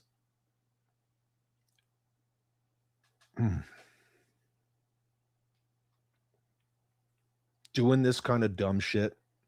I don't know who this panders to, but these kind of mistakes that you can't take back, it ruined Call of Duty. If they lean into this too hard, it will ruin. I don't want to say G.I. Joe. Like, G.I. Joe can outlast something like this, but it's just going to make classified more of a joke. I don't have a problem with Lara Croft really being in G.I. Joe. Okay, whatever. She's in the comics and stuff. But we want to bring in Gem. Where does it stop? You bring in Gem. Do you bring in the rest of the holograms? What about Synergy? And I don't even know if these people even consider that stuff. That becomes the secondary, tertiary kind of like cascading failure. So then what's Synergy? Oh, Synergy is like an AI program. Then do you have to bring in the Misfits? And then I'm sure all the simps would be like, but the Misfits can be new Dreadnoks. Durr. Nope. No. Cooked. Yeah. People will just laugh at this. And I understand the completionists, the fucking Hasbros and the stands they will all gladly buy these. And they will say, oh, thank you, BMAC. And they'll probably thank like Pixel Dan and this Raven person, like, thank you guys for pushing the issue so that we could get more representation in our, elite tactical military line with combat ready Gem, who looks like a hooker. Once you open that door, you can't unopen it. And to bring in Gem leads to synergy, leads to the rest of the holograms, leads to the Misfits, and then you're fucked. This is our current day G.I. Joe, kids. This is what happens when all of these fucking weirdos invade our hobbies. Doesn't matter if it's gaming, doesn't matter if it's comics, doesn't matter if it's toys. This is where we're living. No, thank you. Definitely clipping all that. I'm going to make a video out of that. Gem and the Hologram should be a San Diego Comic-Con special one-shot, not a classified toy. As Gem and the Holograms, but not Gem and the Holograms as a fucking special team within G.I. Joe. Fuck no. So what you're saying, asked my good friend Jeffy, if Gem enters G.I. Joe, you're saying that would be outrageous? Yep. Yeah. If you let in Gem, they have to let in My Little Pony, Strawberry Shortcake, etc., etc. HGC says, make it a made-to-order figure off Pulse if it's that big of a deal. That would be interesting because then you could see the actual sales numbers. Made-to-order stuff and HasLabs, you can't hide those numbers. Any of those crowd funds. Yeah, they have to show those. Yeah, like a Pulse special, not branded to something. Yeah, so like not related to G.I. Joe, just like, hey, here's quote unquote combat ready Gem. Fuck, man. Yeah. Classified My Little Pony mounts. John's asking, I wonder if the tens of male adult Gem fans actually liked the show and the toys, or if it's just... What?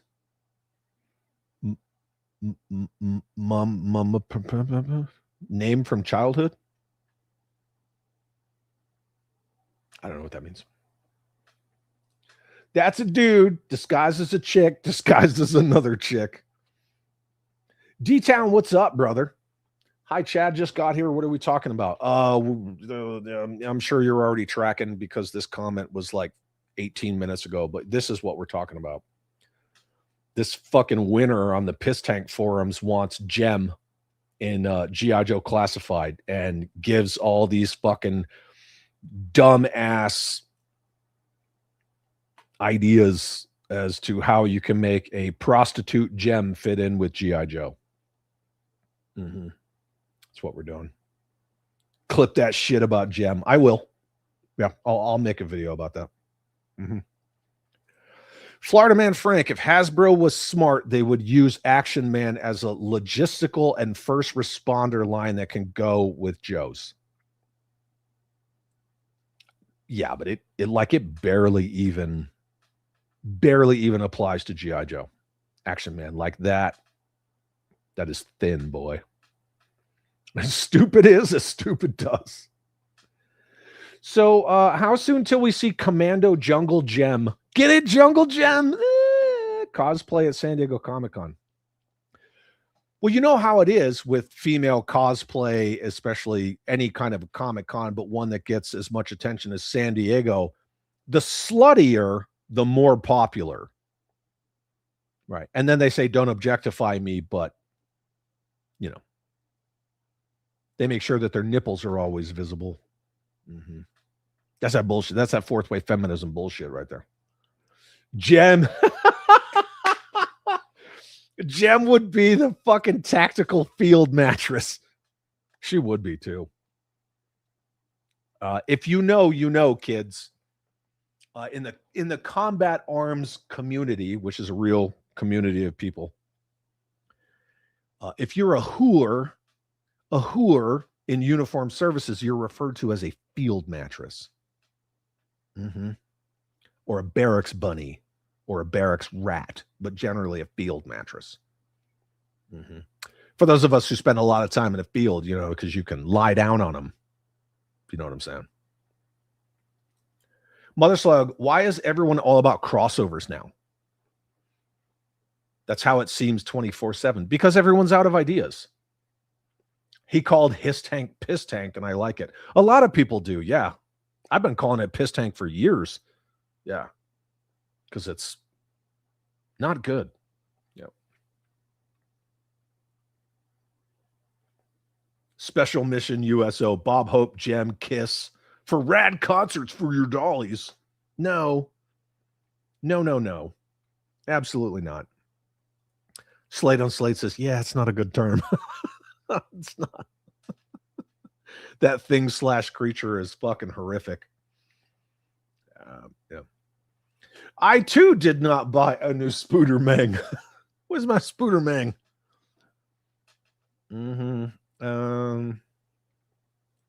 CG7 says, no, not personally, but they are a regular on the piss tank. Do you think, what's the over-under, kids? Do you think that Raven is actually a female, or do you think it's a dude? I don't know. 113 posts.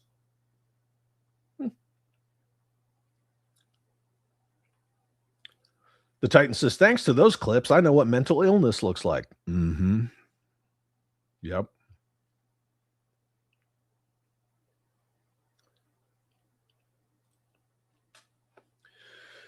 JJ Dubecki says Resident Evil remakes have been legit. Even the shitty control systems have been updated somewhat. Yeah, for the most part. They did take out a lot of Leon's based dialogue from Resident Evil 4, like, I don't take orders from a woman and things like that. Yeah. Like, if you know, like, if you pay attention, you can see they definitely they toned down the masculinity in Resident Evil 4. So Commander Wolf, I'd totally buy the gem figures if they made them for my wife so she could display them opposite the Cold Slither set. Okay. But you did say for your wife, right?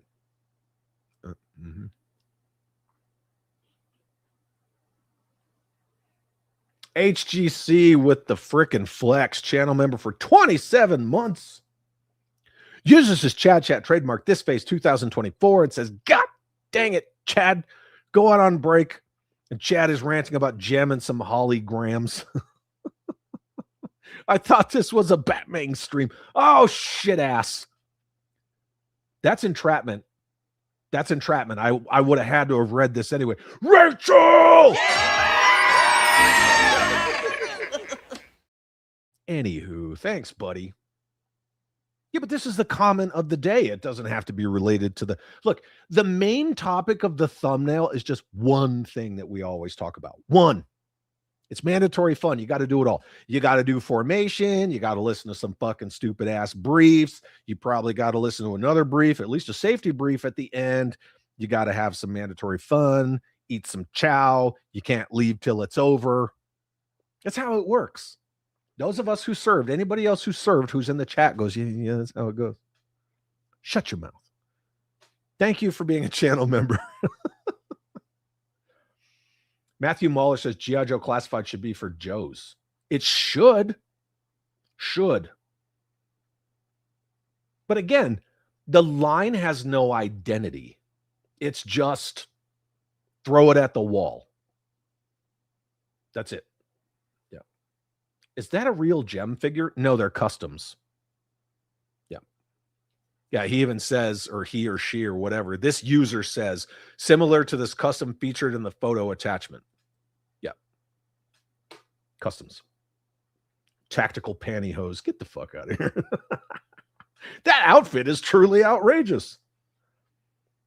Bobby has the right idea with his background dudes. Extras? Yeah. Well, at least he was able to make them. Yeah, that's what. Tactical equals gear queer. That's what we used to call them. Gear queers. Yeah. And then once the army got soft, we couldn't call them gear queers anymore. We had to call them tactical. Hard in the barracks. Mm-hmm. Yeah.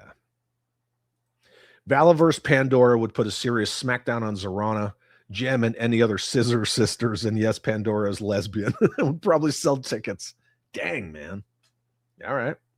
That's a lot of exposition. Mother Slug says, Gem can't join G.I. Joe for one reason alone. She looks too much like a girly girl when she should look more like a dude playing the part of another dude. Do you guys remember when they first came out with that fucking dude looks like a Lady J figure? Oh, man. That's fugly. Yeah. Fugly. Matthew Mahler says Classified needs to do Army Builder packs at discounted rates similar to how the Aughts TRU had 5 packs of green shirts. Hell yeah. Do you remember that one TRU set? It was 5 or 4 green shirts and Firefly. Yeah, I've always said that all lines should do this kind of a thing. Army Builder sets. Absolutely. I've been saying for a long time that Classified should have done a Battle Android Trooper 5-pack. Yeah, sure, cool, whatever. Make it a con exclusive. Now they can make it made to order, whatever. And you have like your Nano Bat, your Inferno Bat, your Comics Bat, blah, blah, blah, blah, your Arctic Bat. You know, you could resell it. Whatever. Yeah, do a Battle Android Trooper 5-pack. For sure. My Little Pony Brony Joes will be next. Florida Man Frank says Classified has 2, maybe 3 years left. At the end of the day, they could just walk in and fucking kill it tomorrow. It all boils down to stockholders and board members and all the millions of vice presidents in that company. Any one of them could just kill it. Yep. If Chris Cox wanted it dead, you'd just be like, nope, stop. Boop, done. And then they wouldn't even tell you guys it was done. Just like they've done numerous times in the past. You guys remember when the 30th anniversary / Pursuit of Cobra was supposed to pick back up after the G.I. Joe Retaliation line? Pepperidge Farms remembers. Transformer G.I. Joe collabs, Mobat Prime and Hound Vamp both had product numbers. That was 2 years ago. And they said nothing about it. Mm-hmm. Yeah. They just kill shit. If you want to be cured from being fully classified, go join a classified group filled with sensitive, offended, easy beta sissy males. I have no idea where they come from and why they're into G.I. Joe now. Part of me wants to rejoin a bunch of those groups that I haven't been in God knows how many years, like 4 or 5 years, because I just want screenshots to talk about on my shows. It's one thing to say it. It's always another thing to show it. Now, I could have just mentioned this, but to actually show this in black and white in this person's thoughts, it's crazy. Yep. Should always show it. Why can I taste the STDs on her? From a picture. Yeah, probably. 2 weeks. Browncoat. How is Gem even connected to G.I. Joe other than a Hasbro brand? I don't mind crossovers that make sense, but Tomb Raider and Gem do not make sense in my opinion. And it's not because they're women. There you go. But this is why everybody's like, oh, well, now we need Snake Plissken and Solid Snake and this person and that person and then Classified got ruined too late. Yeah. HGC, from a character standpoint, why would Gem even want to join G.I. Joe? She's an entertainer and runs a children's home. Because you got all these weird simps. I don't know. They're all into some fucking old failed girls brand and they want, I don't know, more girls in their G.I. Joe. But yeah, it makes no sense for Jem to join Joe at all. She's not a fighter. Yeah. My Little Pony Cavalry unit. Lara Croft should be an action man. How about Adventure Team? If Jim Largo's still here, he's probably nodding. Bring back Adventure Team and have Lara Croft as like one of the adventurers in Adventure Team. I don't know, she could be a guide or something. But to just chuck her in Joe? No way. Just cruising through the chat now. Instead of doing it under the classified logo, they should do it like Vala did with the Black and Action Force. They might exist in the same world, but aren't the same line. Let's see that. Now I'm waiting for Mortal Kombat, Street Fighter, and Mega Man to enter the chat that is classified series. Well, again, kitchen sink, stand by. Yeah. Apparently, this is what it sounds like when doves cry. I'm just going to leave this blown up. Making her combat ready. Get the fuck out of here. No. I've seen so many G.I. Joe tubers get all hot and bothered over female figures in the line. It's pretty creepy, says Flaming Crow. With that super awesome fucking based hooded Cobra Commander logo. Hell yeah, dude. It's creepy, right? Yeah, it's just weird. But if you don't vote the way they vote, they call you PDFs and kitty chasers and all that stuff. That's called projecting. And I intentionally just showed the bottom of that mug. Yep. Justin Booth says Lara Croft makes sense. This, however, not so much. Steven's asking, what was the last base Call of Duty game? Modern Warfare 2? Call of Duty World at War, which is the most based of all time, and Modern Warfare 2 being the last. That's what I would say. But this will probably happen with Jem being in classified because Lara Croft got her foot in the door. That's what I was saying. Once you open that door, you can't unopen it. I want strawberry shortcake with a bazooka. Batstan, what's up? We're picking on this. Good to see you, dude. Croft would have worked better as an Adventure Team member. Hey, did you say that before or after me? I don't know. I'm just catching up on the chat. But it makes sense, right? Jem would be a shack rat. Yeah, she would be a barracks rat. 100%. Dude, bro. CJ says, I learned Piss Tank was bad years ago. I was kicked from that. Lol. Can't post there. Well, that's the funny thing. Yeah, places like Hiss Tank, if you don't fit the agenda, right? And you don't fucking glaze for everything Hasbro does, boop, you're out. Raven is actually Laser Pants wanting world building stuff from Hasbro. World building and current day Hasbro do not go together, kids. I think Raven is a dude. Telling you right now, Raven's a guy. Already canceled my pre-order. Cue the clip. I'm in danger. Your breath smells like dead bunnies. Resident Evil 4 on the GameCube, 10 out of 10. You ain't kidding, man. Absolutely.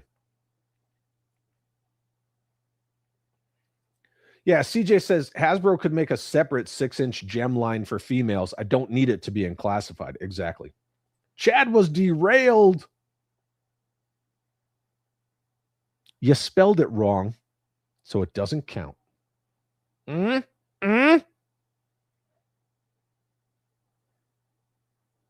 forgot one letter. Womp womp. Joe's before hose. Oh man, safety brief. Here's your safety brief right here, courtesy of HTC. Just checking in. Have you drank water today? Did you eat? Did you take your meds? Yeah, man. Crusty Old Crow says mandatory fun hits that morale check like commanding officers here they should be concerned about. Yeah, exactly. Yeah. Slade says, oh shit, I haven't heard gear queer in forever. Yeah, because they stopped allowing us to say it. Mm-hmm. Commander Wolf says, I'm not advocating for it, just saying the wife loves them, and I don't give a fuck if anyone thinks I'm gay for it.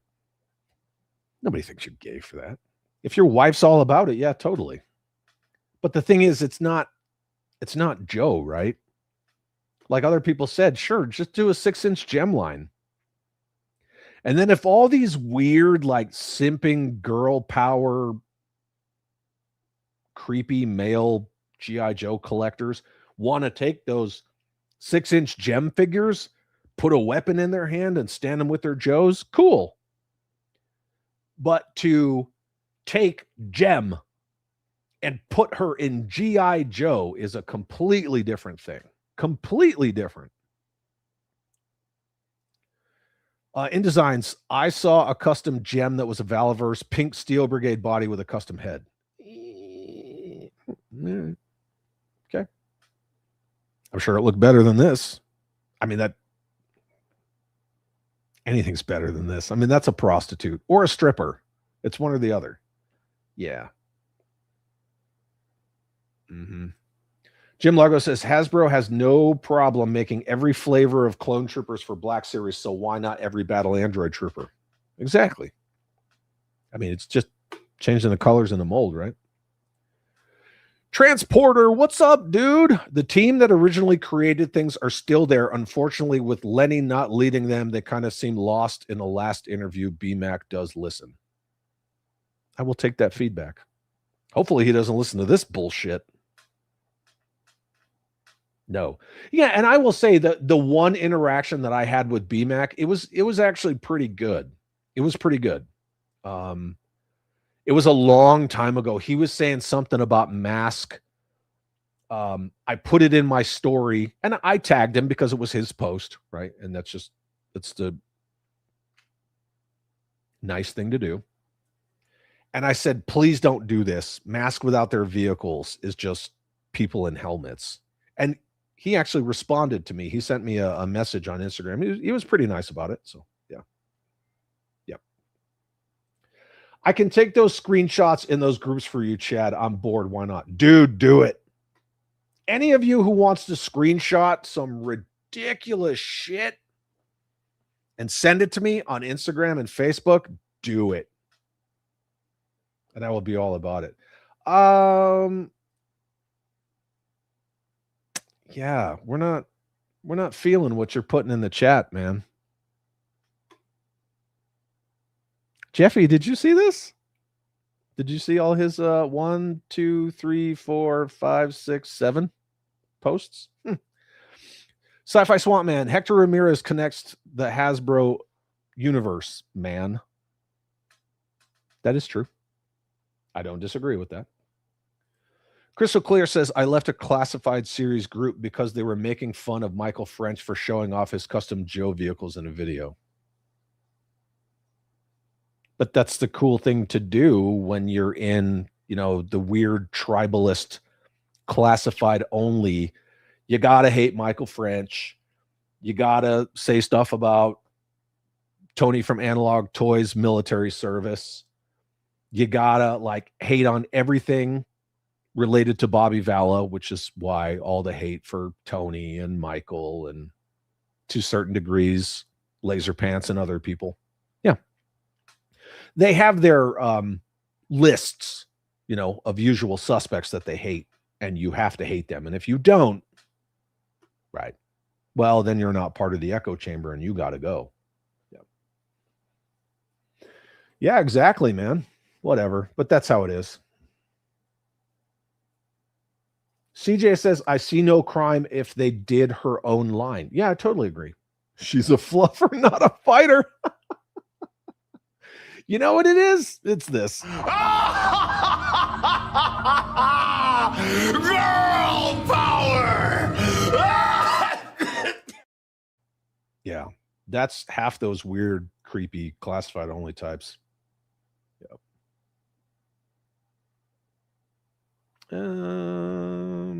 Boop.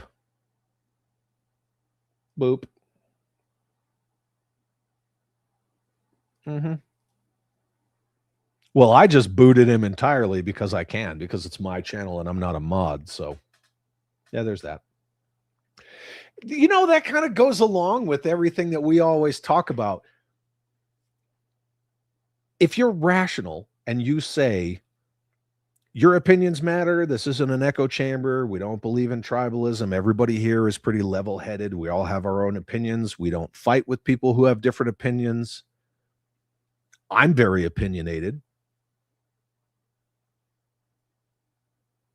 But you get people like that come in here and say shit like that. You know why? Because we don't agree with that person's opinion from wherever the fuck they came from. Again, one of a short list of people. We know where they came from. It's fine. Marco, what's up, dude? Hello, my name is Marco. I'm a Joe addict. It's been several days, lies, since I looked at another figure online. It's good to see you, man. Thanks for being here, dude. Yeah. So the same dipshits that hated the first wave of classified want gem in classified. Dude, that's it right there. That is exactly it. The same people who poo-pooed about classified having its own aesthetic design, its own visual language, the same people who they whined about, asymmetrical armor, and they whined about scaled down, Nerf guns, which I thought was weird too.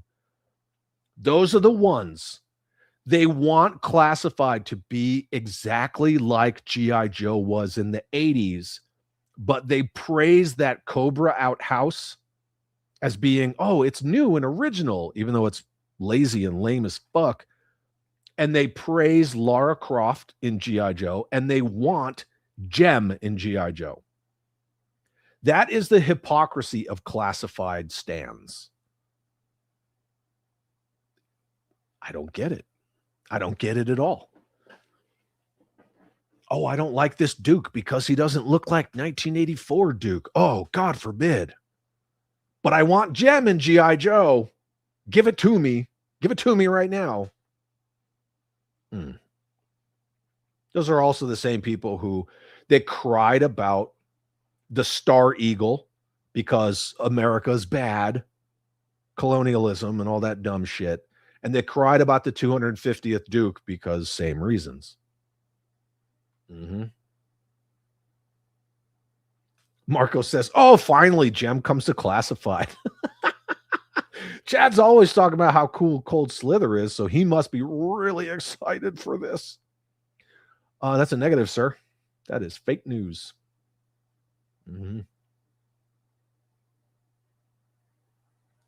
G.I. Joe 66. Isn't that line dying down now? Well, they're trying to make it $100 million line now. And again, kitchen sink is how they think they're going to do it, rather than watering it down, dumbing it down, and basically committing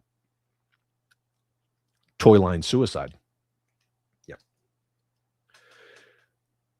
I think Raven is a dude who's a they, them, or a biological male pretending to be a girl, or a liberal gay dude. One of those for sure. Glazing this hard for that? I wouldn't doubt it. Commander Wolf, being booted from those lame friggin' Joe groups is like a badge of honor.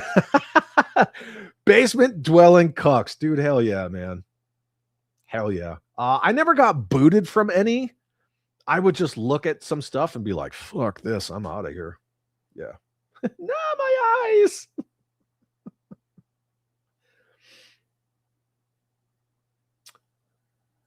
Ladies and gentlemen, once again, a reminder that we do have a secret word of the day. And for these two fine gentlemen who said it back to back, I'm going to give it to you.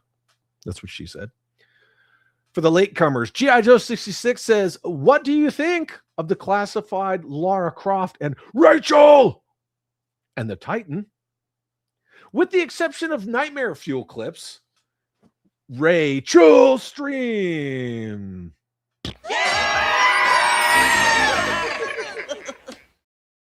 Yeah, there you go. But see, Keys, she couldn't be a quote unquote random dreadnought because she's a good guy. So it fucks that all up. Yep. I'm just saying, you bring in Gem, you gotta rework synergy like it's some kind of Jarvis AI bullshit. As soon as they bring in Gem, everybody's gonna be like, oh, where's the holograms? Where's the rest of them? Where's the Misfits? Done. You're spending tooling money on Gem and the fucking holograms, theoretically, for argument's sake, but not on, I don't know how many hundreds of Joe characters. Get fucked. No way. Yeah.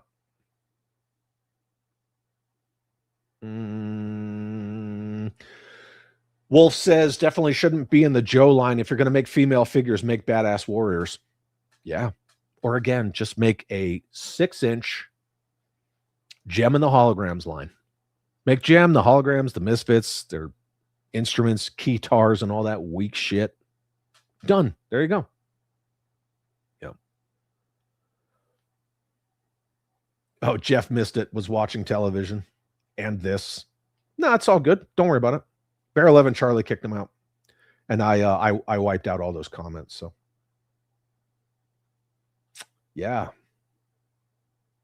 Oh, I didn't get to see. Did that person MK Ultra BZ?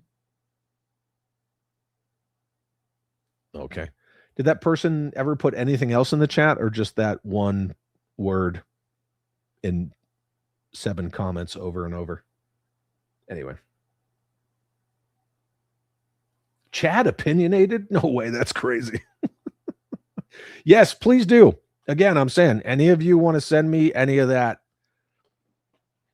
soy latte fucking weak ass bullshit posts, comments, screenshots, by all means, please do. I will save it all. I will utilize it all. Backwoods, what's up, man? Do you want to see Field Mattress combat ready Gem and G.I. Joe classified? We need a classified scaled prescription medication set. I bet you do. She's a field mattress. That's what she is. 100%. Keys Collect says, I'm completely ignorant to the Gem part. Maybe a Dreadnought bartender.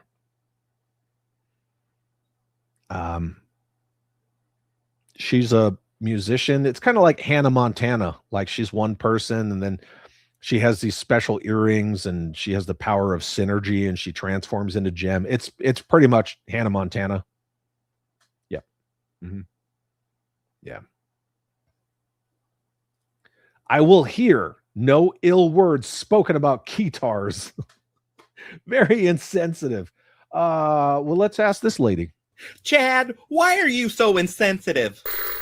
Yeah, you guys know why. Oh, only did it twice? Womp womp. Zorro. Why not put Zorro in G.I. Joe? Sure. Yeah. Ethan Hunt. John Matrix.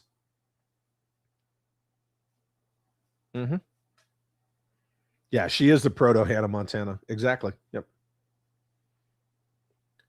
Ignoring what? Keys. Sorry, did I miss a comment? I think maybe I did. Oh, I'm completely ignoring the Gem part. Gotcha. Okay. Sorry. Let's see what you're saying. You're ignoring that it's Gem. It could be a generic Dreadnought.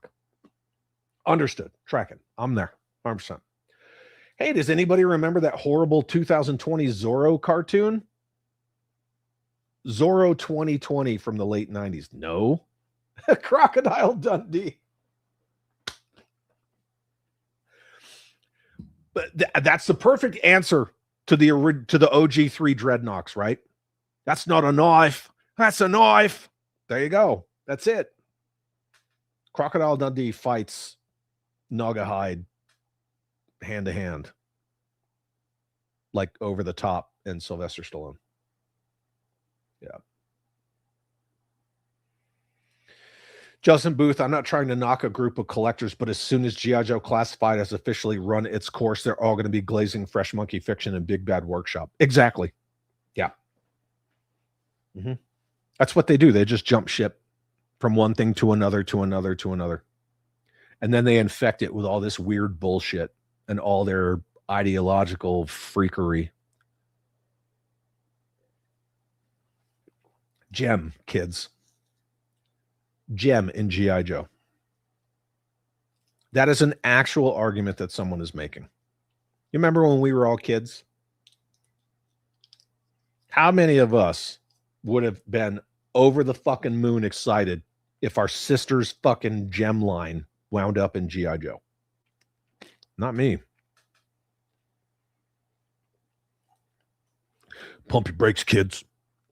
That man's a national treasure. I'm sorry if a dingo ate your baby. You know what's the real story? Lady lost a kid. You about to cross some fucking lines. One of the best movies ever. Yeah. Keys says, I don't even buy Hasbro anymore, so I'll be quiet. You don't need to be quiet, man. Let it fly. That's what we do around here, right? Unapologetically opinionated. Do it. Mark my words, it's going to happen. I've been saying for years that once Classified is done, or as it's like dying its slow death, if it's a slow death, all those Classified only channels will start eating each other.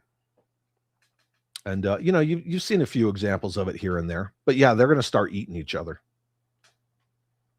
Some of them are already fucking shilling for Big Bad Workshop, Gridiron Studios, things like that. Yeah. They're already, quote unquote, diversifying. Yeah. Their shilling efforts. But I don't know what, like, I mean, you could name all those channels. What the fuck are they going to do?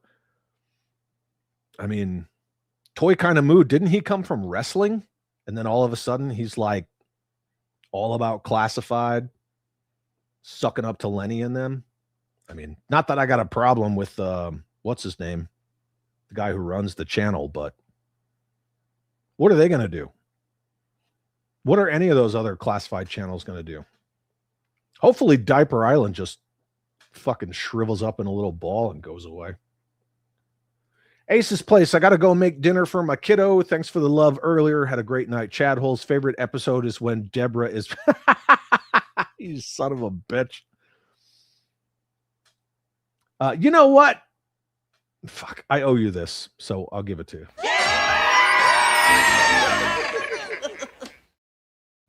Thank you. John's got to go to. Yeah, we're going to wind it down, my friend.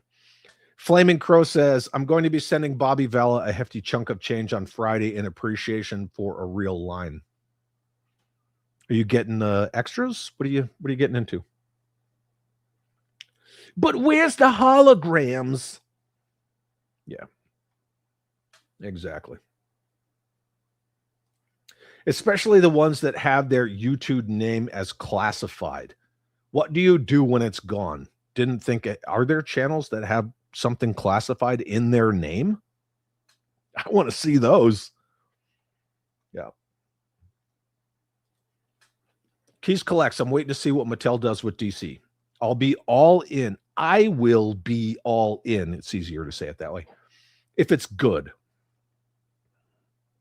It's going to have to be something significantly friggin' amazing to get me on board with Mattel's DC. Only, and again, only because as far as the Batman stuff that I like, Nightfall, Night Quest, Night's End, Arkham, all the Arkham, I have all of it. So I have every representation of the two best stories / universes in Batman to me. So it's got to be amazing. I saw that Clayface they held up at San Diego Comic-Con, and I look up at my McFarlane one, and I'm like, I like the McFarlane one better. So I had one respond with PS5 in his name. Oh my God. I wonder how user X PS5 feels about Sony saying, fuck your physical media. Keys says, I'm starting from nothing, just a few McFarlane figures with Spawn. No, I get that. Yeah, absolutely. But me and restarting a Batman collection because of Mattel is like me and restarting G.I. Joe because of Classified. Like, there's no fucking way. No way. You would have to go leaps and bounds above and beyond to even get me to consider it. And I did consider it with Classified. I have some, but to be all in on that, no way. I'm hoping there's a DC Hammond scale. Commander Wolf, I ordered the extras bundle plus the head pack. I've been hitting Valverse stuff hard, Gridiron, Big Bad Workshop too. There you go, man. Whatever speaks to you. And here's the thing at the end of the day. I may laugh at this. I may think it's fucking ridiculous. But if someone told me, I think this is awesome, and I bought it, I would say, cool. Right on. I give a shit about it for me, not for all of you or anybody else on the planet. Like, how I feel about a thing is only related to me, and that's how it should be with all of us. None of you should like shit on people because they like a thing or don't like a thing. There are too many people in toy collecting, like we've been talking about, all these social media toy groups where everybody is so concerned about what other people don't like versus what they like for themselves. See this? I have like, what, 10, 12 Valverse figures total. The only stuff from Gridiron that I ever purchased was all their old 118 Hiss stuff, like the Sponson missile pods and, the machine gun sets. Big Bad Workshop, never bought shit from them. But I don't give a fuck, man. If you're all about it, hell yeah, dude.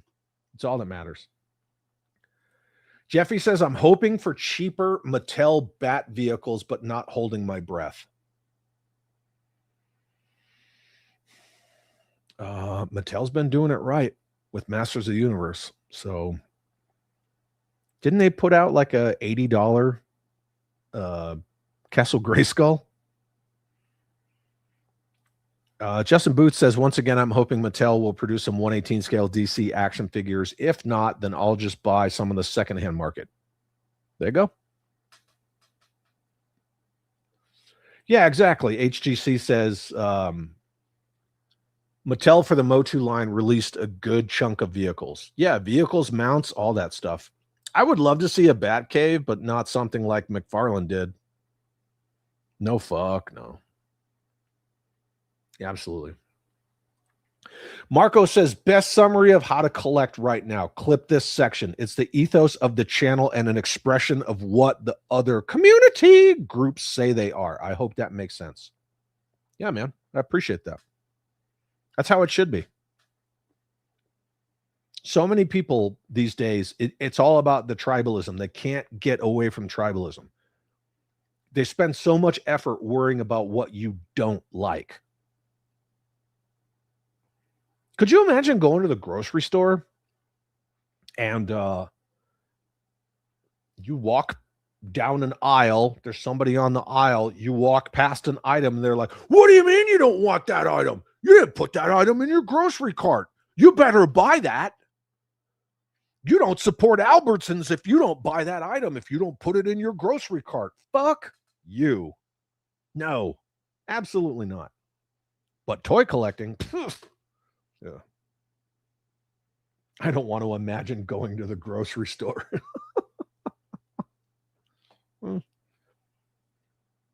I like going to the grocery store. I guess I'm weird like that. Thank you, Marco. He says the focus on the group negative instead of the individual positive. Exactly. But that's the thing when they talk about, oh, we got to keep it positive. We got to keep it positive. They mean that you need to be happy for them and that they can do whatever they want. It's the same thing as this rules for thee, not for me, with like all the crazy leftists in their agenda. They don't care what you like or your values or your morals. You better get in line with theirs. And if you don't get in line with theirs, you're a problem and they have to come after you. And that kind of ideology has just infected all of our hobbies. Toys mostly, for sure. I do not know what happened to fucking toys. So, Zero, if my freaking, there we go. Going to go barbecue for the spawn. I guess that means child. Have a great night. I'll see you tomorrow. Thank you, Zero, for being here. Keep holding it down out there in Canada, my dude. You gotta like my map collection and Lego castles, or I'm sending the brick mob. Do it. Send them. I don't give a fuck. Come on, then. You guys know the city and state I live in. Shit, I'll even give somebody my zip code. That puts them in like, yeah, a grid square. Come at me. Mattel's prices are pretty good. Secondary market is killing it too. Yeah, Mattel's prices are good, man. So they mean positive as it in you have to agree. Agreed. Yeah, that's why it's called, yeah, false positivity. Yeah. 100%. Brick wall. I don't give a shit. Send the Pinkertons after me too. What? You don't like going to the grocery store? I do. Yeah. Look at this. Jeffy's grifting. For $1,000, he'll give any of you my address.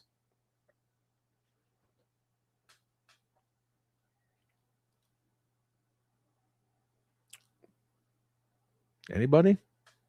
Anybody want my address?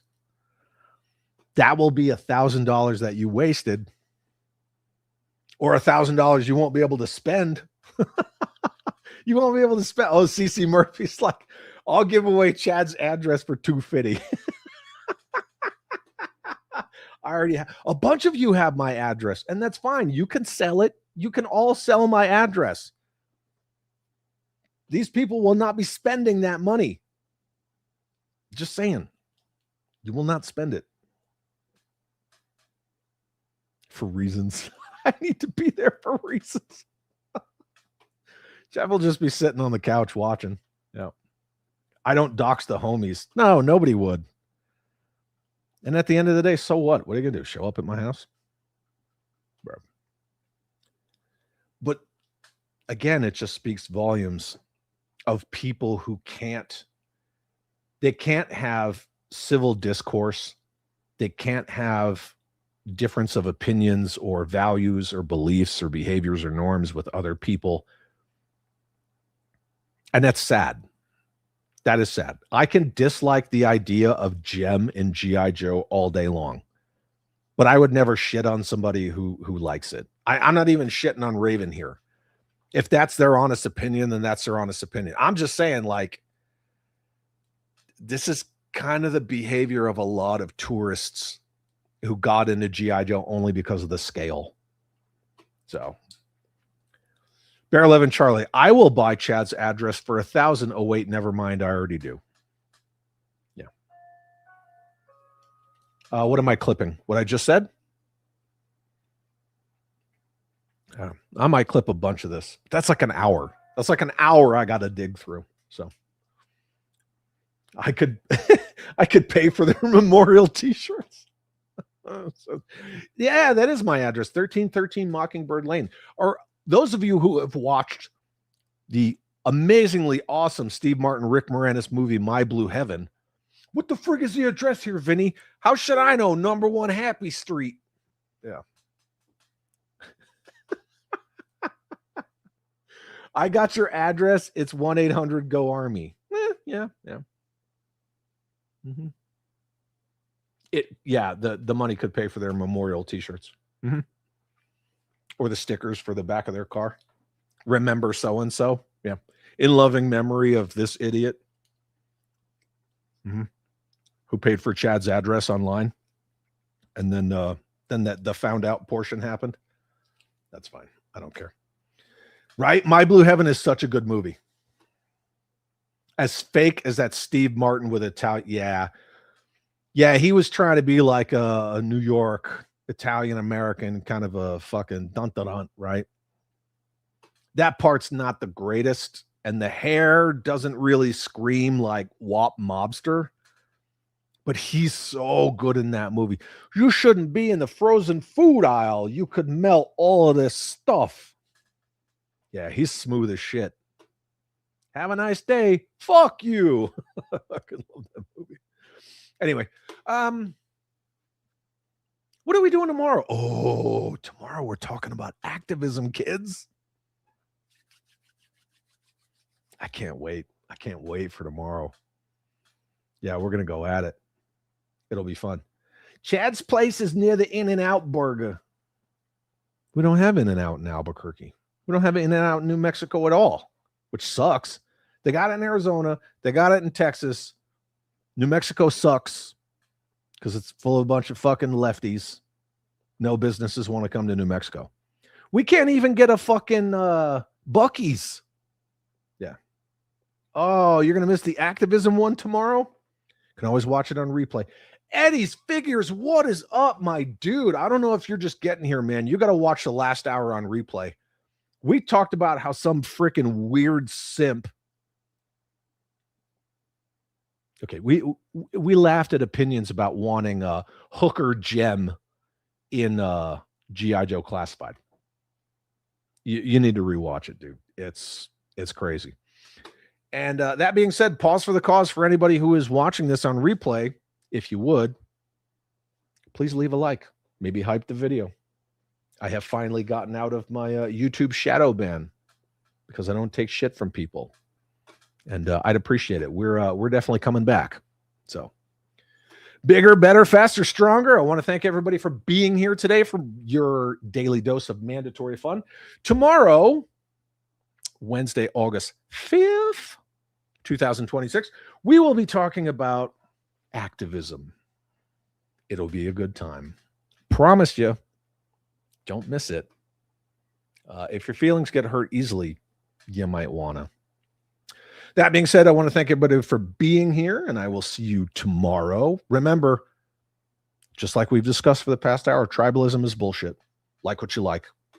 If you want to enjoy what other people enjoy, that's great. But authenticity is our currency. Never bullshit a bullshitter. And just keep it real, because we got to make collecting great again. Thank you all for hanging out, and I will see you tomorrow for some more mandatory fun, and beat it.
You're still here?